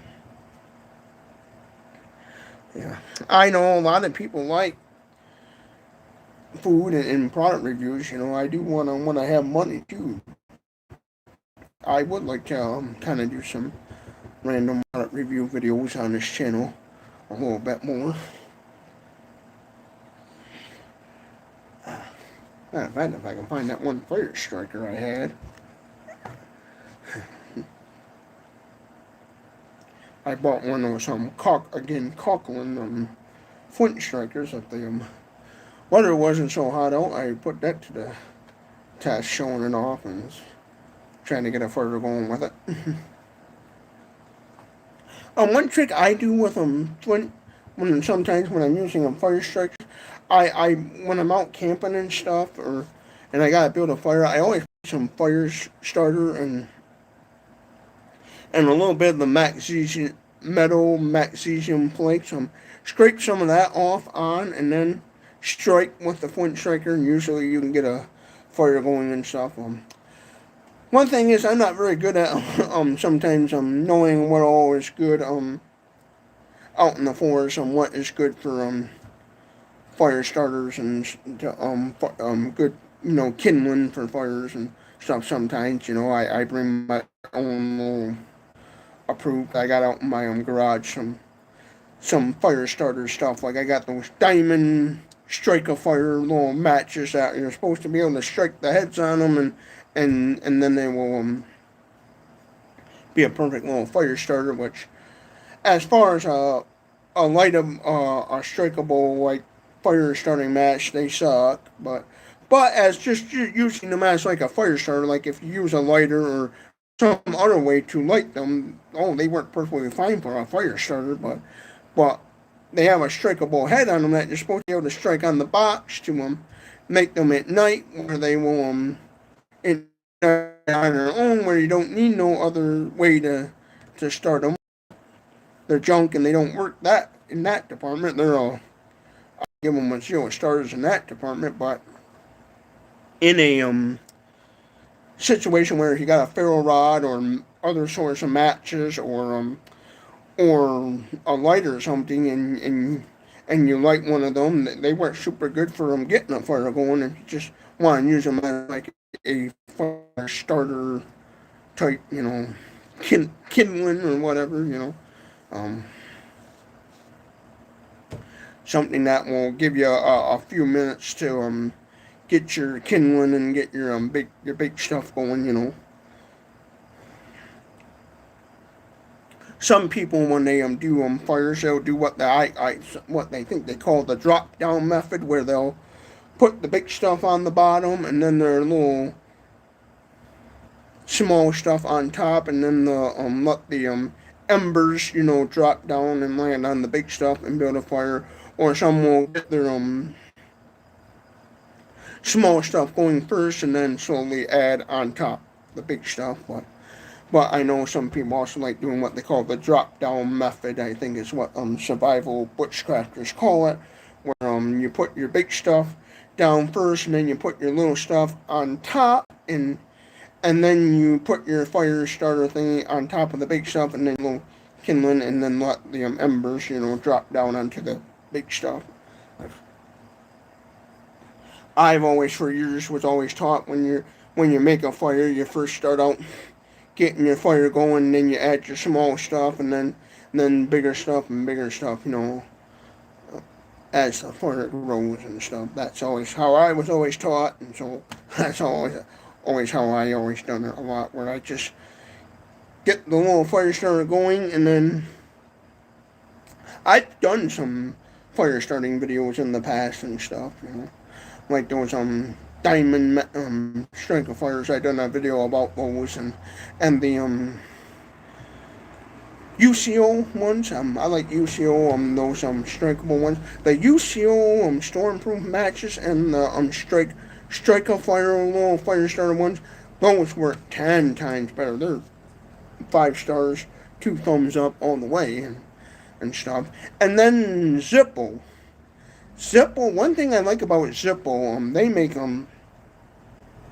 stormproof matches, but I noticed with Zippo, they make their stormproof weatherproof case where the striker, the little brown spot where you strike your match to get it light, they have that on the bottom when there's a cap covering that, so the striker won't get ruined on the little storage case. Whereas UCO, they have the little striker thingy where it's visible, where you can easily get that damaged in weather, where if you don't have another little replaceable strip and you have no way to start your matches, then you're screwed, and then you're going to be rubbing 2 sticks together or trying to make a bow drill and get you a fire going,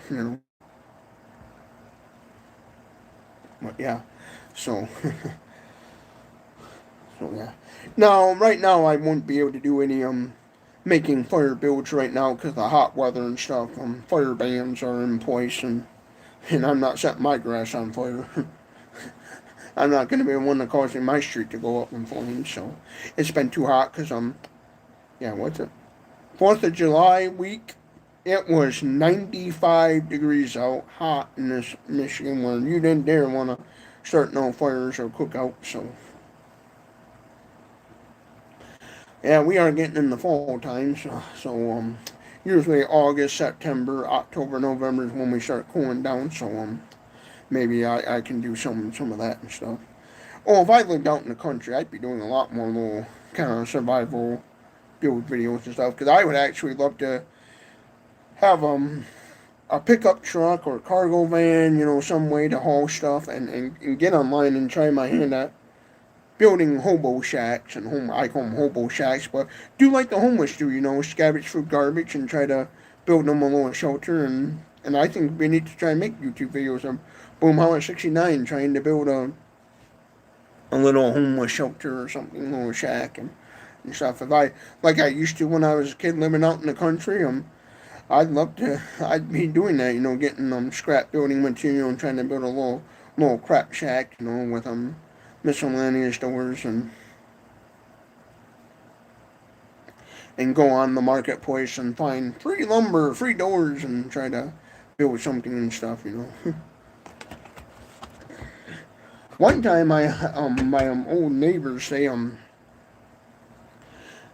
were remodeling their house. They used to be, these people I'm talking about used to be my landlord until I bought the house from them.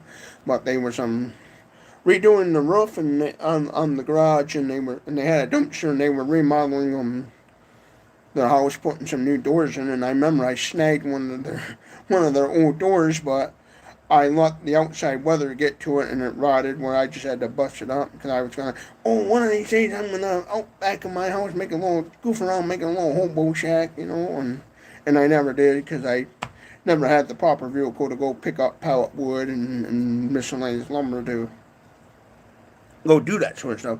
Because I'd love to do that. I would love to try to, try to make my own homeless shack, stuff. Because I used to watch a YouTuber out in California that used to film back in the day,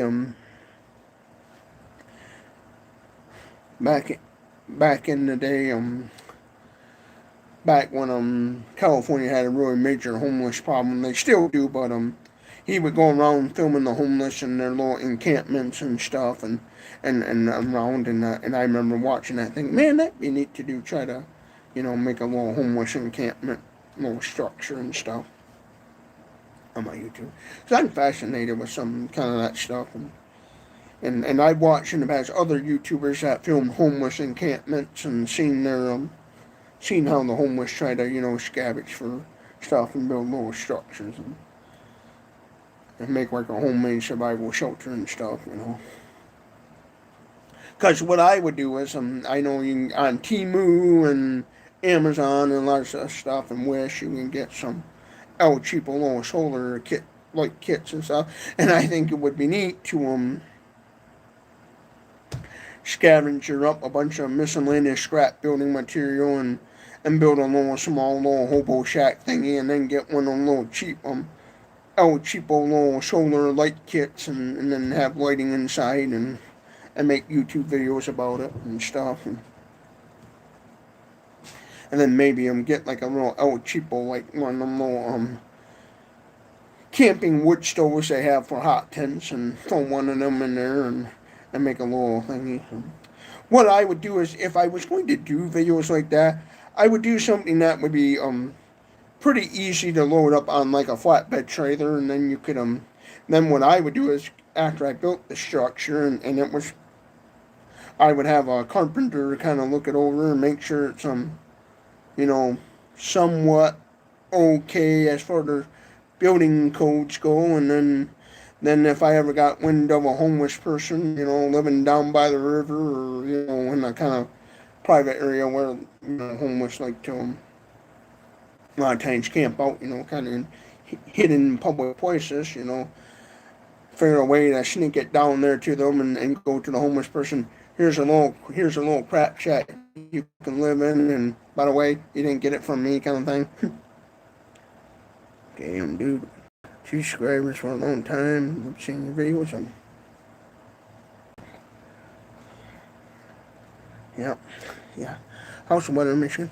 The weather right now, we've been having a hot weather because in July we get the nice hot weather. It's last week it was 4th of July week and stuff. It was we had a couple of days where the hottest it got was 95 out and stuff.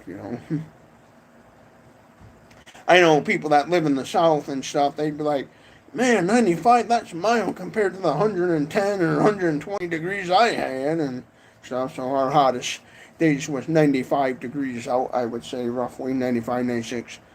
I think it was got up to 95.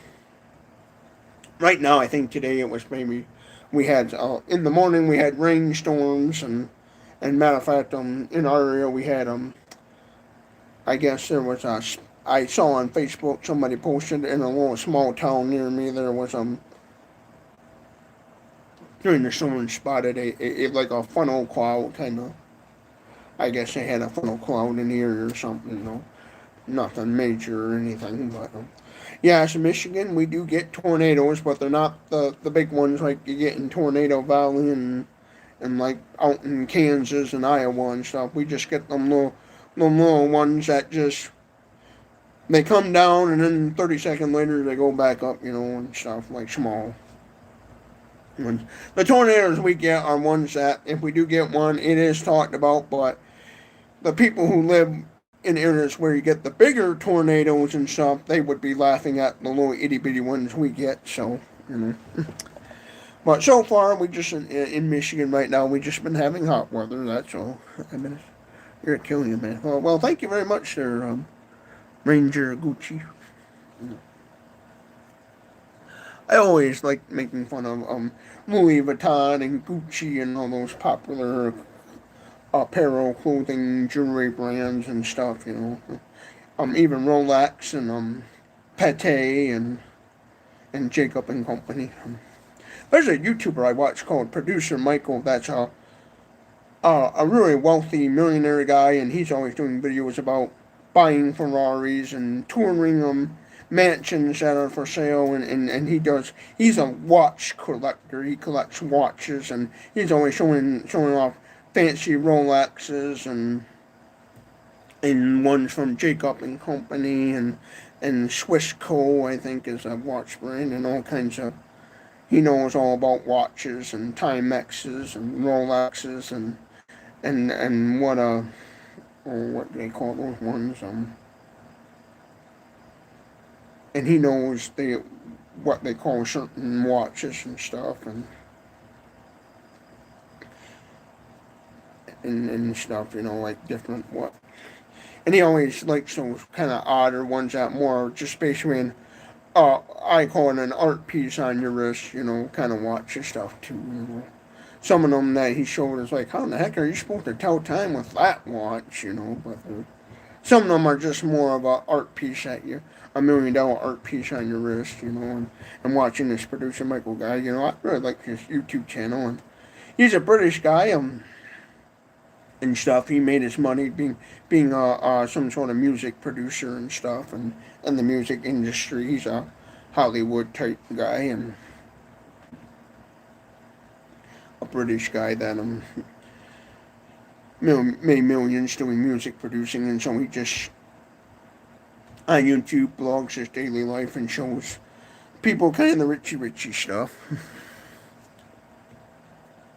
Because I watch a lot of different YouTubers and stuff. Like I watch a YouTuber called German in Venice that lives in Venice Beach, California, and he just does videos filming movie locations and blogs the area he lives in and shows people around.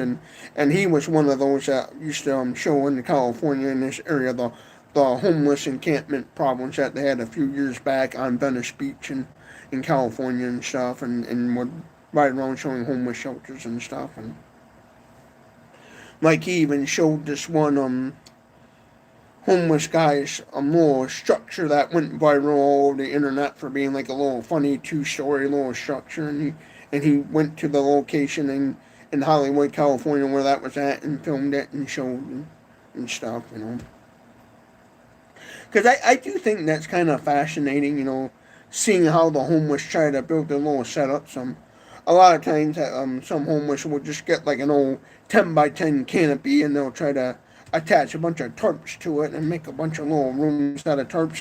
And I think some of that stuff is kind of interesting where even though I'm not a homeless person, I think it would be neat if I had, lived out in the country and had some land and the proper transportation, like a pickup truck or cargo van.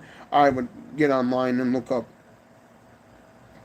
free stuff and try to build my own little, like I said before, little structures and stuff. And try my hand at, if I was homeless, how would I go about building a little structure and stuff to shelter myself from the elements? Because I love watching those kind of videos, seeing people try to build their own little house or whatever. Even like these tiny house builds, I even like watching sometimes some people try to build their own little tiny house and stuff on a trailer or convert a shed into a little structure. Because I think it would be neat to have that knowledge and skill set and the money to do that sort of thing and stuff.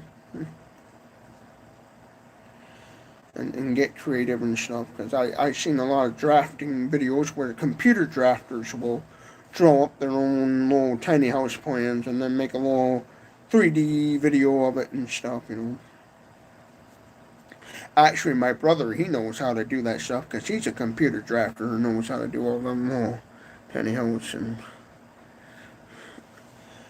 could do tiny house builds and stuff if he wanted to. But he mainly focused on post framing, like pole barn builds and stuff, because the construction company he works for, they do a lot of pole barn builds and stuff, and he builds what they call barndominiums and stuff, where people will convert a pole barn into like a condo or whatever, and housing and stuff, or just simply pole barns for regular storing stuff and things. And so the construction company he works for, they kind of lean more towards specializing in pole barn builds and stuff. And they used to build storage sheds in the past.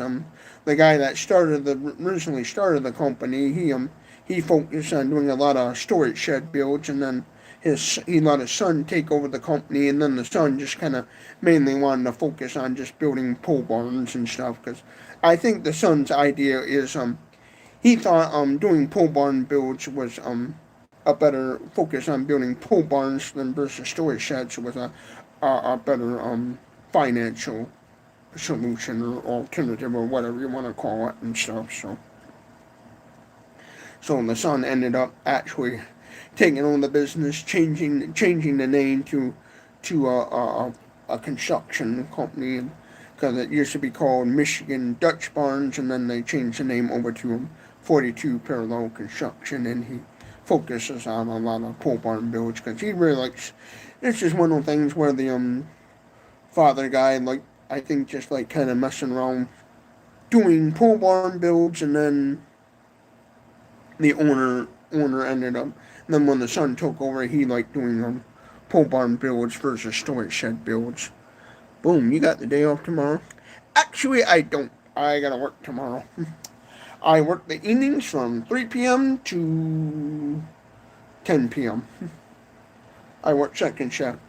I'm the guy that walks around the parking lot that people try to dodge, and my job at this store is just to take the shopping carts from the cart corrals, they call them, and put them back in the designated store.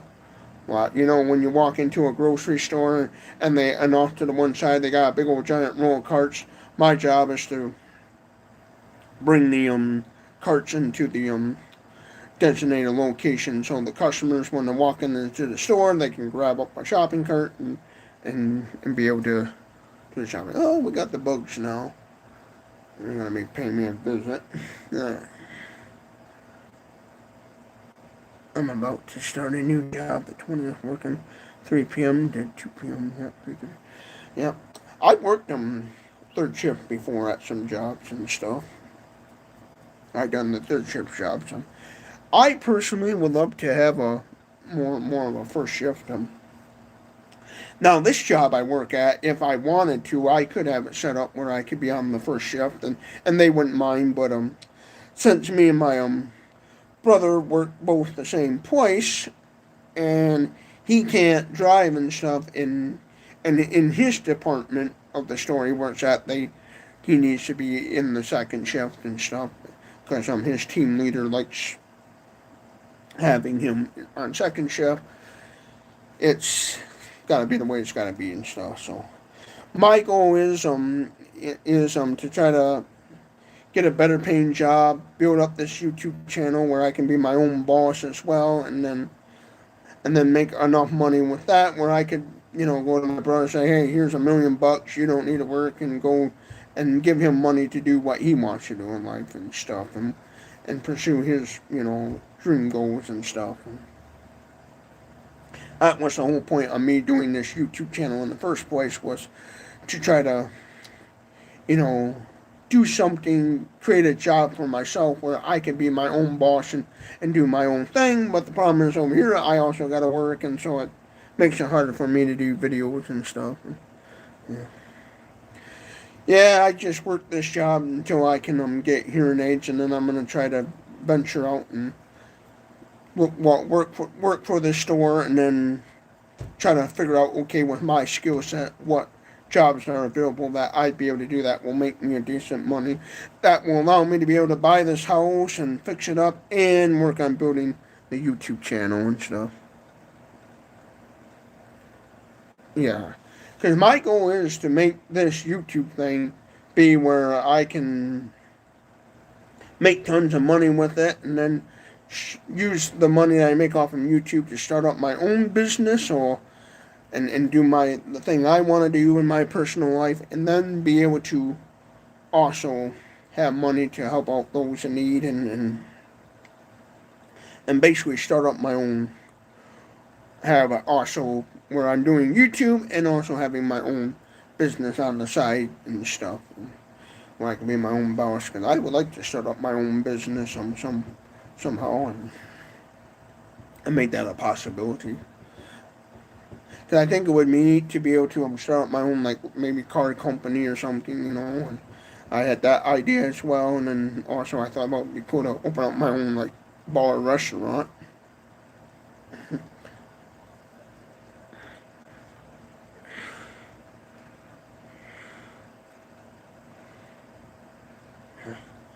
I actually the hearing aid thing is I will be getting those. It's already confirmed and everything. It's just getting the proper fitting for them and stuff, and then going from there. Yeah, that would definitely, I know, would help. Going live once a week or so, and for me to grow this YouTube channel, I gotta stay consistent and get into a routine schedule and stuff. All it is for me to get hearing aids with my financial situation, I had to break down, swallow my pride, and go to the government and say, hey, give me a socialist program and help me get hearing aids. So basically, oh man, I had to. Oh, bug. Got a bug in my nose. At least I'm not scared of bugs. Well, but yeah, what it basically was is I went and cried to the government and had to swallow my pride and take a handout and get hearing aids. But the goal is to make money where I don't gotta do that stuff. Right, Because the thing is I personally, as a child, grew up around people who,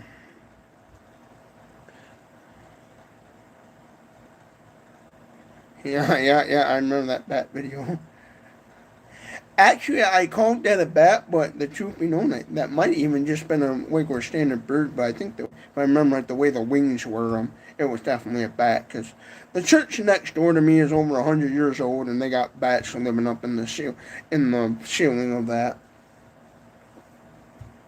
Because years ago, what they did was, over top the existing roof, they put a metal roof over the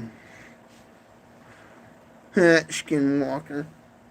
I see that stuff all the time, and you know what? Those people need to pick up a holy Bible and go read the Bible and talk to Jesus. Jesus will protect you from the satanic, devilish things. That's the problem. People don't believe in Jesus, and Jesus will protect them. Because I'll tell you what, one of those skinwalkers, if they saw Jesus standing there, they would run really fast because they'd be scared of him, because Jesus knows how to handle them. You're right, dude. Skinwalkers can't touch you if you believe in Jesus Christ. Yeah, if you full-heartedly believe in Jesus, you follow him, Yeshua, he will protect you. The Bible talks about stuff like that. A lot of people don't realize if you read the Bible, it talks about um, the devil and the demons and all that stuff, and Ouija boards, kind of, it talks about that satanic stuff. That's because Jesus doesn't hide that stuff.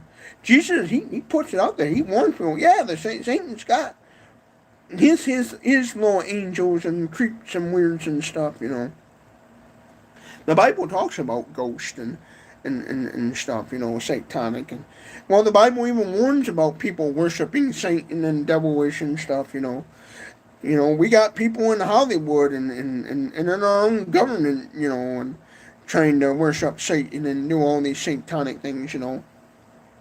Heck, there's people in the music industry and Hollywood and stuff that probably sold their soul to the devil to become rich and well-to-do, and it's like, why?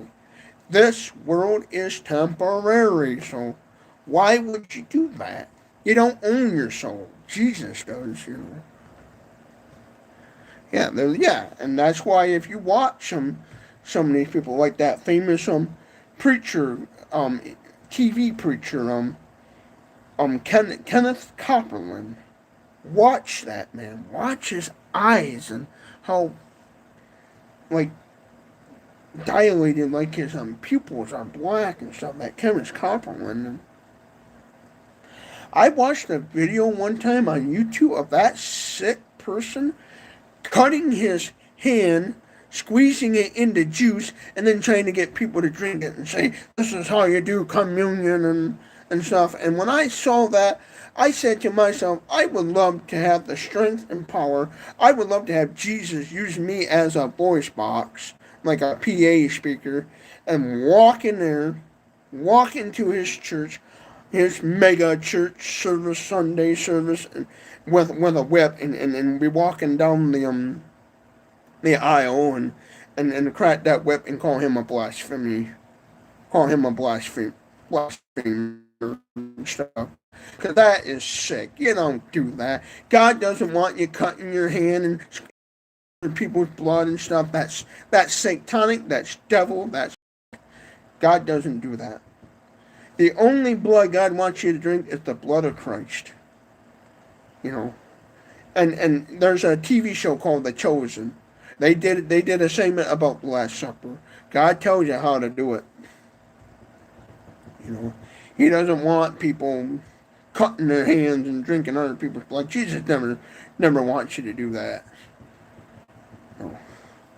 All Jesus wants you to do is, basically take communion and stuff, And all he says is, when you commit sins, ask God for mercy and say, hey, forgive me, Lord, for I have sinned and stuff. Might make the churches, a lot of times are not. Yeah. And that Kenneth Copeland, I will personally say right out, he is a blasphemy, and he is evil. He is not a follower of Christ. Like, in the Bible, Jesus talked about calling out the Pharisees and scribes, say, woe to you Pharisees and scribes, before you will not even enter in the days of heaven. People like that, Kenneth Copeland, when we all die and we get ready to go through the narrow gate of heaven, he's going to be all high and mighty and saying, yeah, I'm going to heaven. And Jesus is going to stop him and say, whoa, dude. He's going to say, away with you evildoers, before it is written, I do not know of you. Jesus will be standing over on the other side of the fence in heaven, looking at people like that, and tears will be running down his eyes. And followers of Christ that were let in heaven will look and say, Jesus, what's wrong? And Jesus will say, oh, nothing. I just saw somebody I thought I knew, and he'll move on.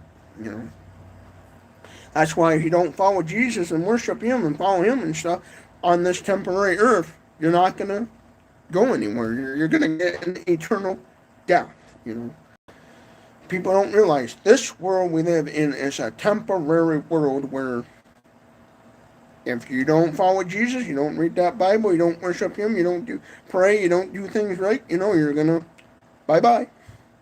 He's not going to let you in heaven. You're going to go to hell. And people say Jesus puts people in hell. No, Jesus never put anybody in hell. You did it all on your own. Even personally me. There's, in the past, I haven't read the Bible lately much and haven't done much where right now if I was to die and I ended up in hell, well, it's because I put myself there, not him. He didn't put me there. Jesus never said, oh, you gotta go to hell. No, it's because I put myself there. And that's the thing. People gotta understand. The people who went to hell put themselves there because they didn't do what the Lord asked them to do. So people gotta think about that stuff. That's why me, when it comes to doing YouTube and different things, I want to help out those in need and stuff because and do the Lord's work. I'm one of those people who are saying to Jesus, says, hey, Jesus, I want to become rich, well-to-do, live a comfortable lifestyle here on earth, but I would also like to be over here. In return, I want to help out those in need and give other people that are struggling a comfortable life. I don't want to just be one of those rich guys hogging all my wealth saying, ha ha, I got billions and billions stashed on offshore bank accounts and stuff like that. Screw that. I know I could easily live off just $100,000 or even $1,000,000 a day. I don't need all kinds of billions and millions wrapped up. You know what I do? What I would do is take the money that I need to, starting up YouTube, running a business. Obviously, that stuff takes money, so I would make sure I have enough money to keep my businesses going, and then all this extra money that's personally mine that I can do whatever I want, share it. You mean to tell me you need $1 billion in this world in order to live? No.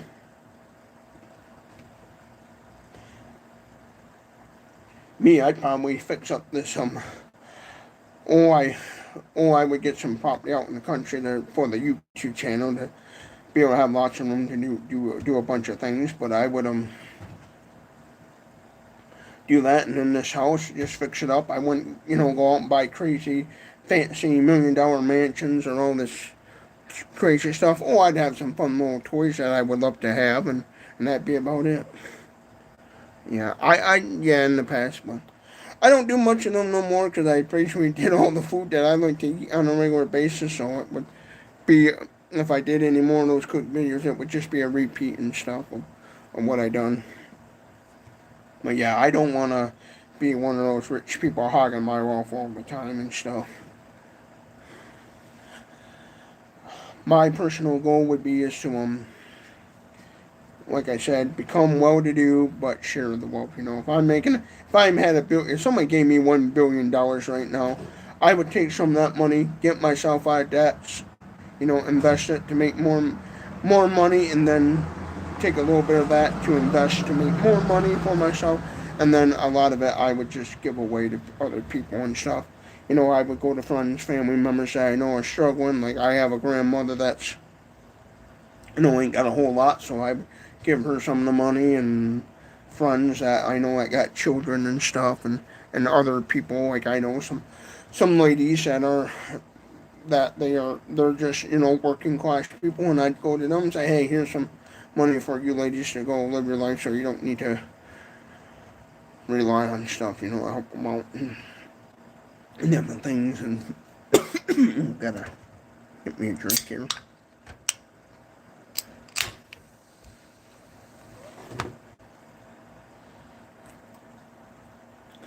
And be able to go to those people and say, here's some money, go live your life and stuff, and help them out. Because I think that would be cool to do on YouTube, do a lot of giveaway videos and stuff.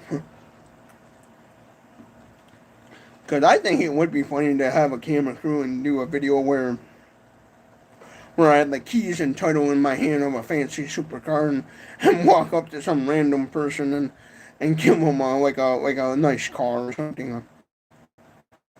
I know, I've seen in the past people done that with like fancy sports cars like Ferraris, Lamborghinis, but me, I would be more realistic in a car like a nice Dodge Ram pickup truck or a nice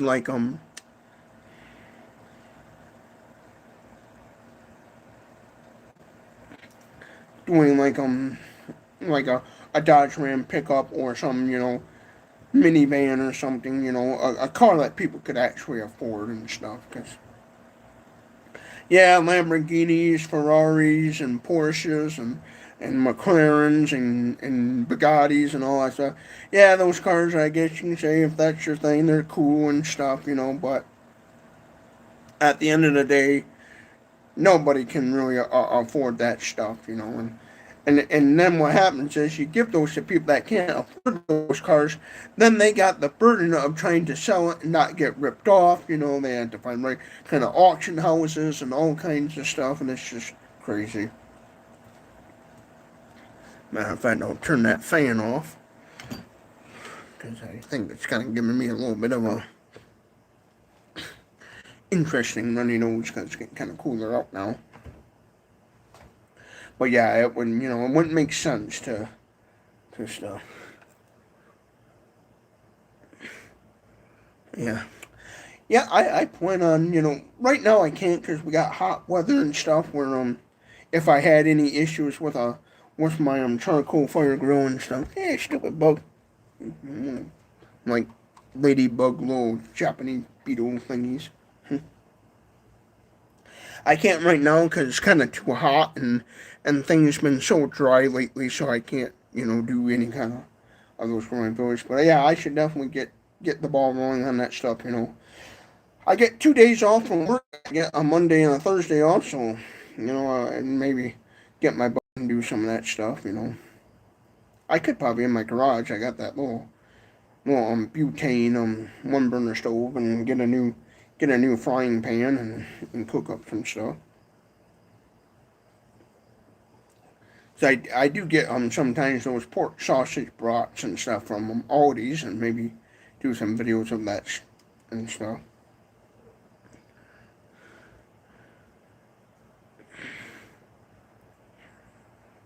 But yeah, I would like to if I had a lot of free time and stuff. But usually when I'm working and stuff at my job, I just kind of I don't feel like doing this or doing that, and then I sleep in, and then I'm kind of like, I don't feel like making another video and stuff, and so I've been on the whole YouTube thing, so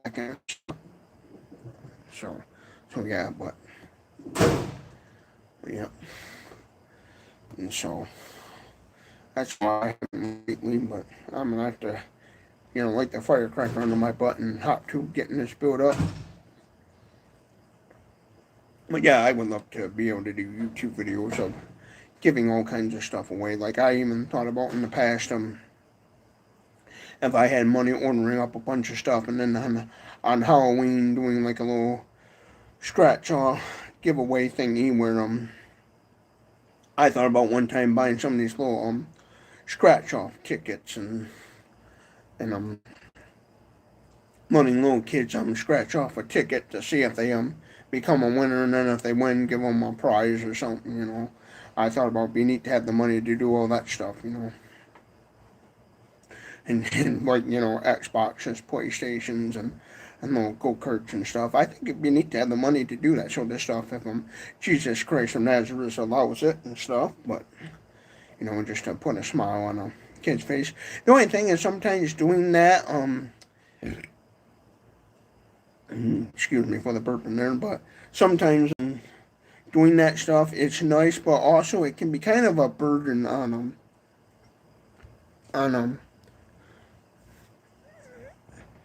Boomhauer69, if I donate to the fall and got you a Weber charcoal grill, would you do good?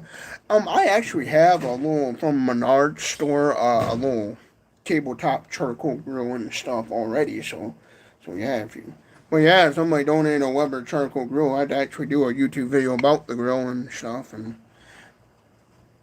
then I would probably maybe use it a little bit if I thought I needed it. I would use it, but probably what most likely would happen is I'd just probably do like a YouTube review video about the grill, and then just probably give it away to somebody that would need it more than I do and stuff. Because I actually have a little, and I've done videos about it in the past, one of those Menards master cook little grills and stuff. But yeah, I do plan on in the near future, when I can afford it, I'm getting a P.O. box set up where fans can send me stuff. So in the near future, you will see me with a P.O. box. I know people already know my address and stuff where I live, so in reality, I don't care if people, my personal address, if they sent me stuff, I wouldn't bother me, but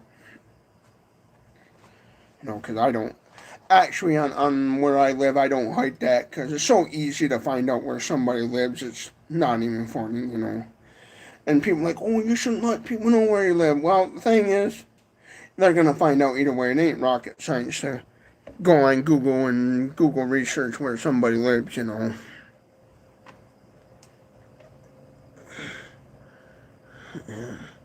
I know I'll send you a few bucks. Yeah. One thing is, I have ate steaks in the past, but I don't because steaks are super expensive. So, and I'm one of those people. I know how to throw something on a grill and make it edible for myself, but I'm no fancy 5-star chef. Like I know some people, say, oh, you should only eat a steak medium rare.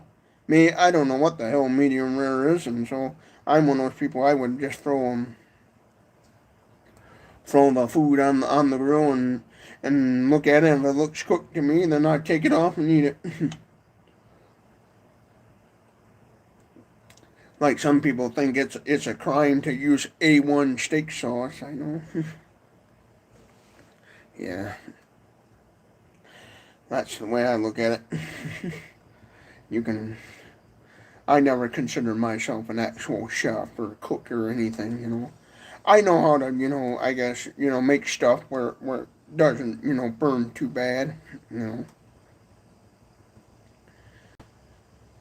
Right now, like if somebody said, "What did you have for dinner today?" Well, I talk about going out to eat, and then last night I had one of those Hungry Man Southerner style popcorn chicken TV dinners and stuff. So that's what I had. And because I used to a lot in the past. I would first when I get home like, oh, I'm gonna make this TV dinner, and then I would make a video about it, and then because I knew like, oh, I can make money off of this, and then I would do a video about it first, and then eat the TV dinner. But then after a while, once I realized that, hey, these are I'm eating the same TV dinners over and over, that's when I stopped.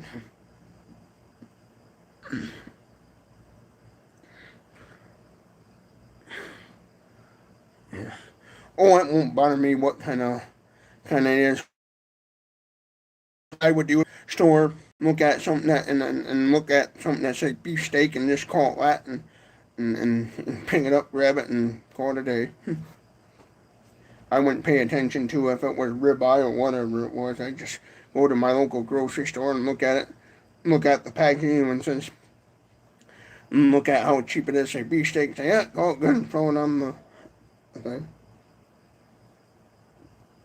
What I'd like to do, instead of kind of grilling, cooking stuff, I'd actually like to more get into doing like a e-bike review because my brother, he personally would like to, since he can't drive a car, get an e-bike and run around on an e-bike and stuff. And I'd like to get into doing some e-bike reviews and stuff on this channel.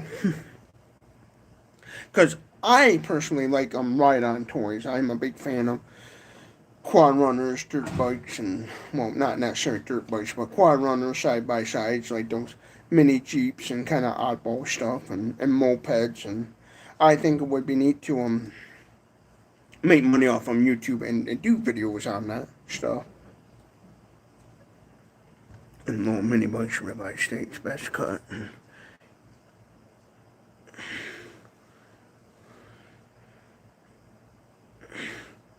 Yeah. Oh, I wouldn't care. The way I want to go about doing things is I would love to, through the YouTube ad revenue, make money through the YouTube ad revenue to buy that stuff and make it possible. I don't care for people going out too much buying me stuff. I know other YouTubers, they make those wish lists and do that, hey, that's all them, but I try not to do that too much, because times are hard. Now, obviously, I know out there on my YouTube channel, there's wealthy people that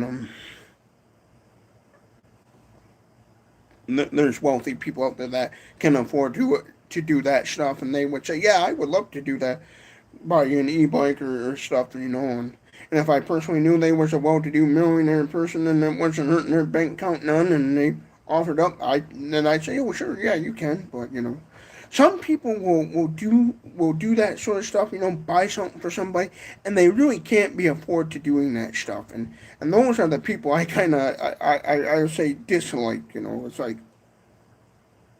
because I know I've been a little bit there in the past, help somebody, help when really I shouldn't have been, but you know, and some of those people that do that, that's what I'm afraid of. It's these people that, oh, they want to look cool and buy their favorite YouTuber or something, and they really can't afford to be doing that. And I like to say to those people, dude, don't do that. Don't hurt yourself, financially. That's, because I would feel bad if, let's say, for example, somebody went out and bought me, let's say somebody said, oh, I'll buy Boomhauer69 a $7,000 car, let's just, or some $7,000 little off-road toy or something, and then I found out they became homeless because of that, like, be angry, mad, where there'd be a viral video of me, Boomhauer69, chewing on that fan. So, there's people out there that do that. It's like, dude, do you really got the money? Because if you ain't got the money to be doing that stuff, don't do it, That's what I say. That's what I encourage people to. Yeah. I've been saying.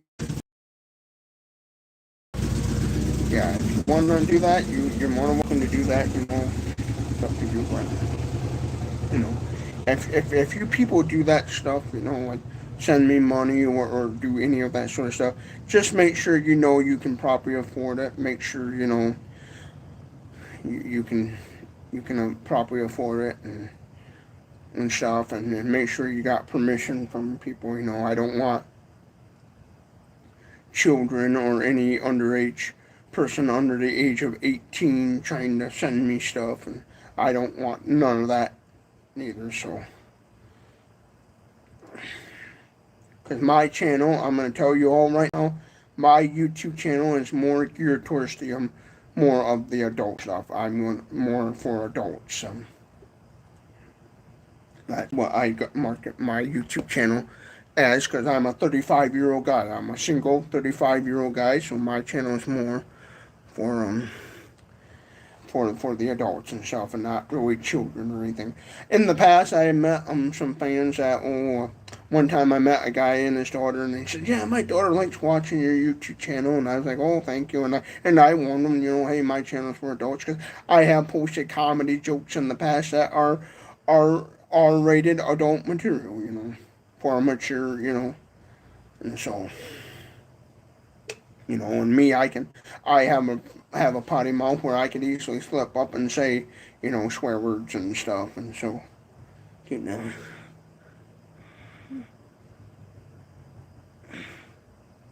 yeah, yeah, yeah.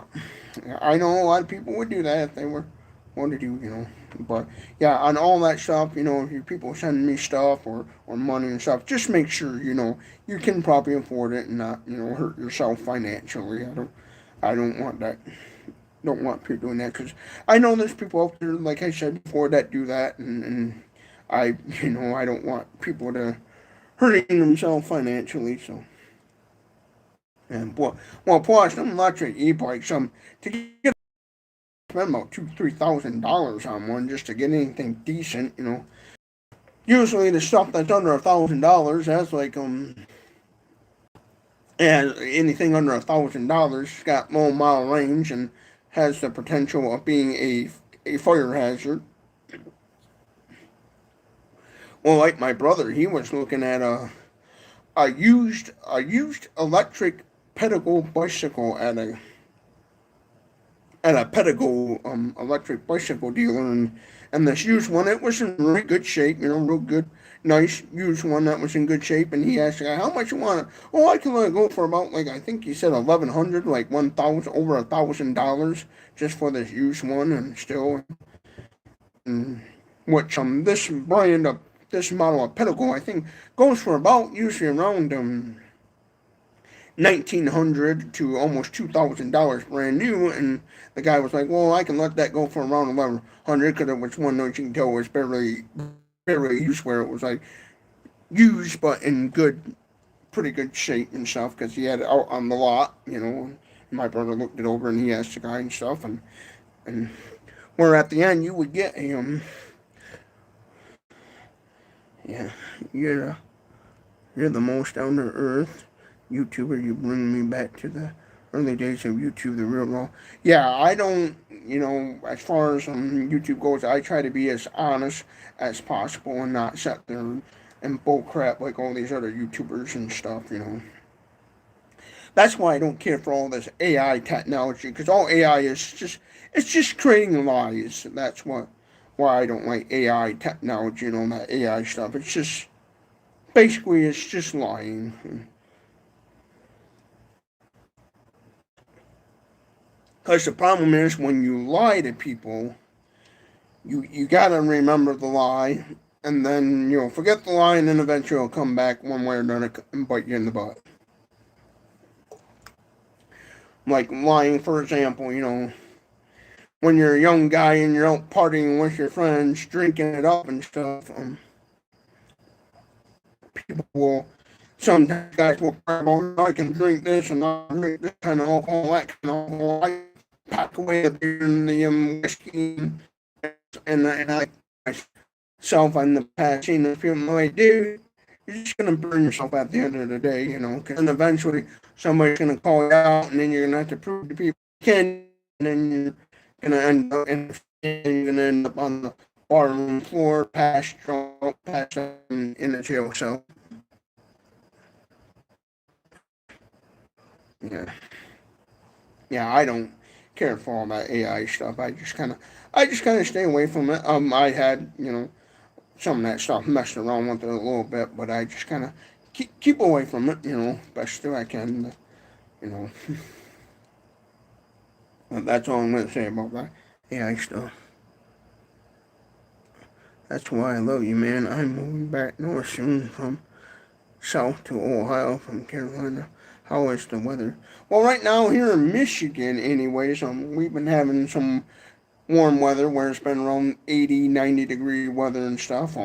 We'll eventually get back into our normal fall cooler weather and stuff.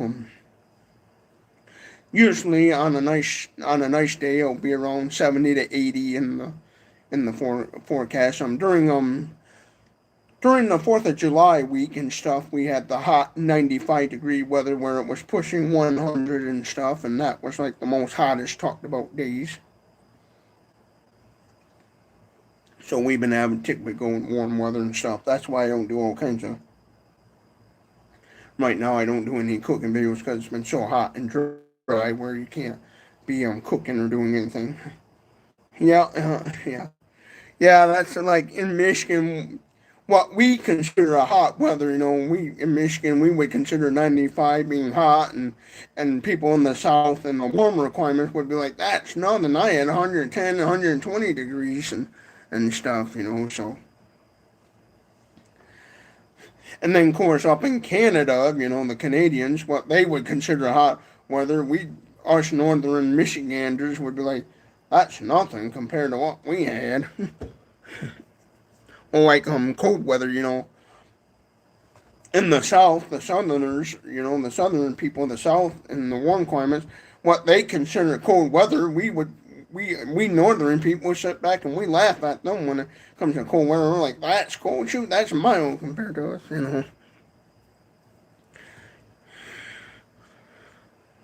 Because the hot weather, because the cold weather, we in Michigan to us, a nice, we can walk around in.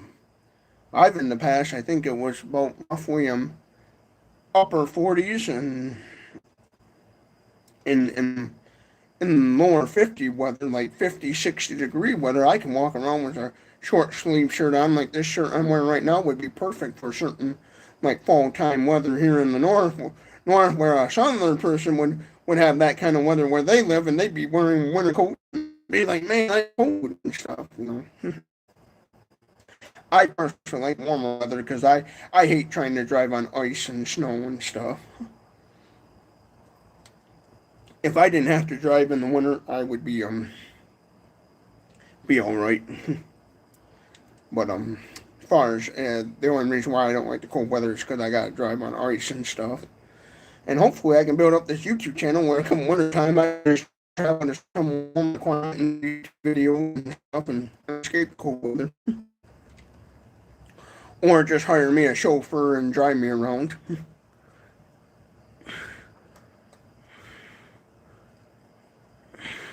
Yep. Have fun. See you later there, Gucci. Ranger Gucci. Have a good night. Yeah. I'm gonna be on this live stream probably for a long time. It's already going on 2 hours. 11:30. I'll probably stay on here for a little bit more longer and probably then cut it out.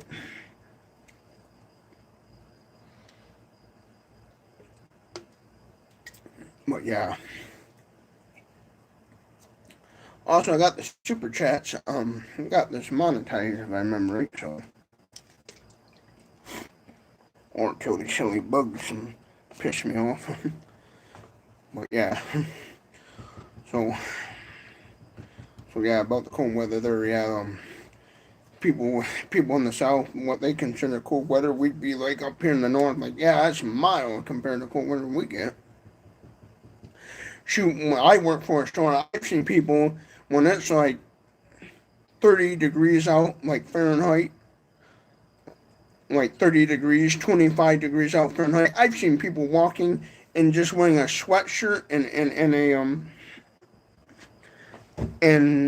shorts and stuff in the cold weather. That's how us Michiganders go around. I think I had that Baja Blast one time, but I don't remember. I'll have to try it sometimes. I can't remember if I tried it before. I think I have.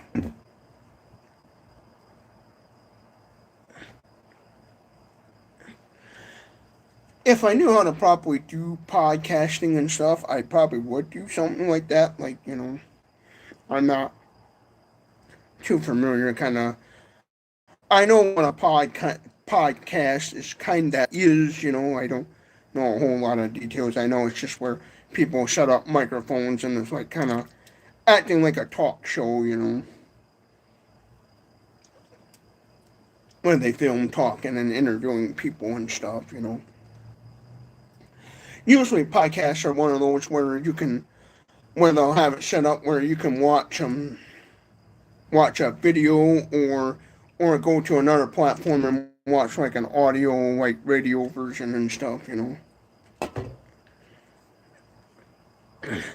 Yes, I've had Mountain Dew Cold Red before. When I was a kid, I remember when that first came out, and I tried it in the past and stuff. I just mostly anymore drink the classic, just regular Mountain Dew. That's what I like the most, green.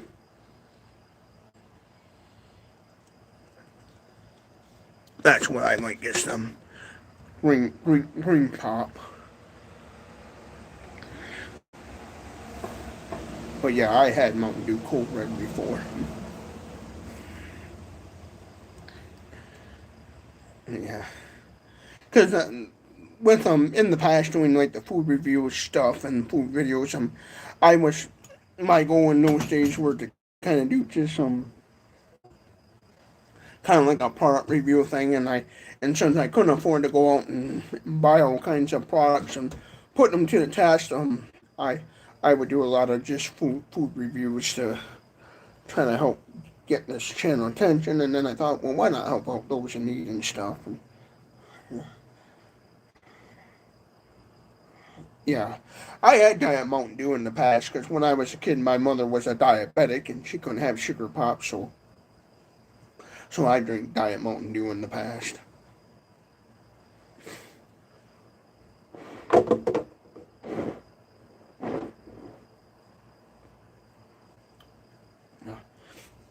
my nose.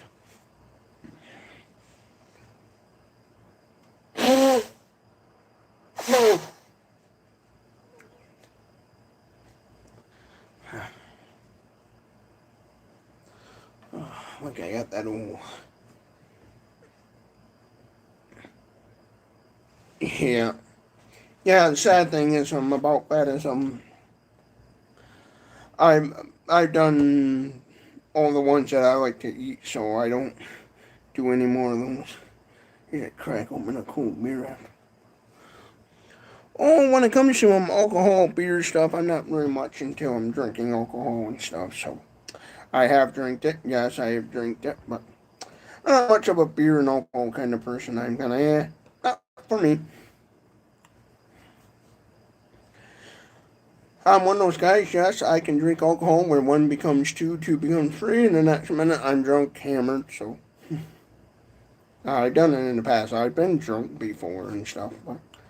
To me, I look at it when it comes to alcohol, tobacco, marijuana, and all that stuff. There's more to life than that. Like to me, instead of spending $100 on a bag of weed, I'd rather go spend $100 on something else.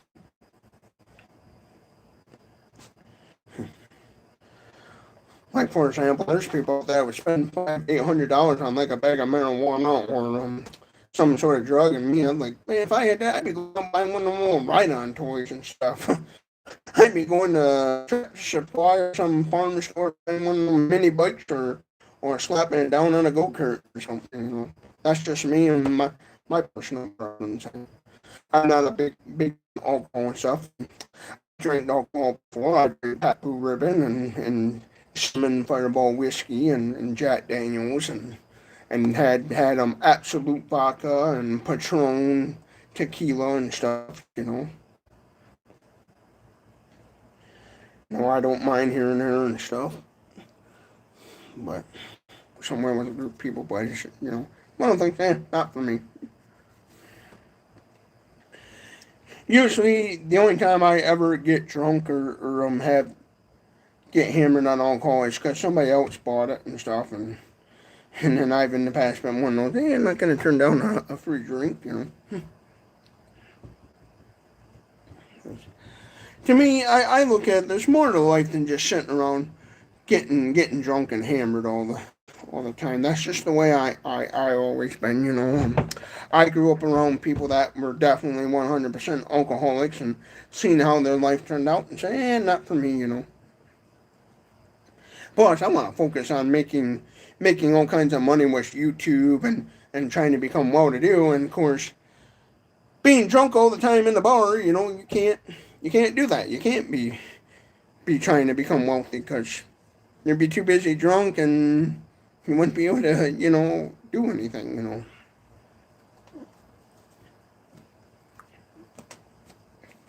Like, bug in my hair. You know, well, for example, look at that, from the movie Jackass, you know, that Bam Margera and stuff, and look at what Steve-O and went through and stuff, and those people. Those are prime examples of why, you know, you should kind of, you know, not drink. You know, right, food's better than drugs, you know. And of course, you know, health-wise, this is not healthy. Oh, that's been proven years ago.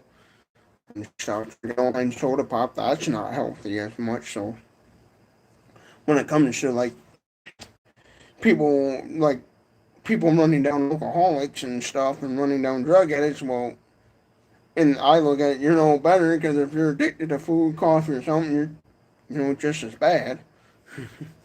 Because in the eyes of the Lord, you know, when you're addicted to stuff, you know, like a gluttoner, as some they call it, you know, excessive eating, you know, God's going to even say something, well, you're no better, so.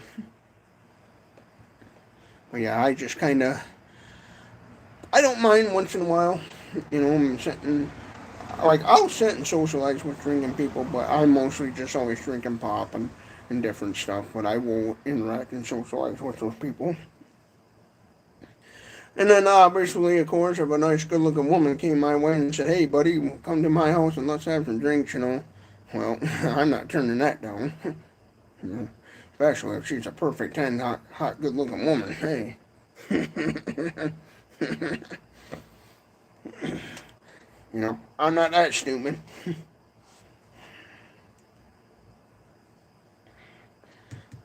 Some men would there's some old kind of thing. It's like, dude, a hot looking woman invites you over to your house. You don't turn that down. You go for it. If you're a single dude and some nice looking perfect 10 woman comes your way and says, hey, come on my house. You hop in your jalopy and you get there and you go there and you party hardy or whatever. No, nobody, no man should turn down a good looking woman.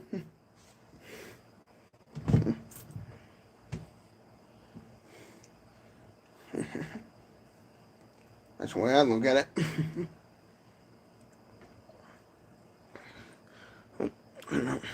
Let's see what time it is. That's a little joke there. But yeah.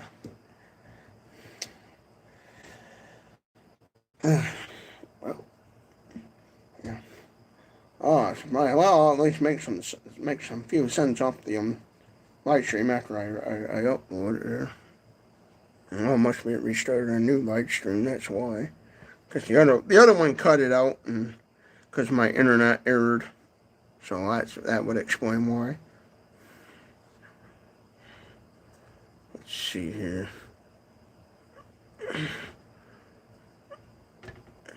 So I must have like restarted it.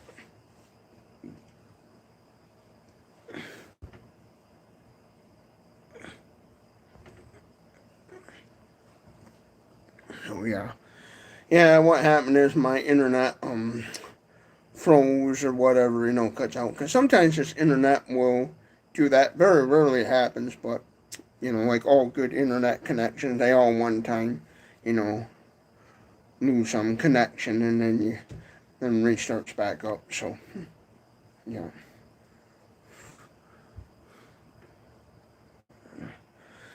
Okay, I'm gonna cut this off and maybe might restart another one, but I think I'll cut this off and I guess and restart another one. Let's restart another one, I guess.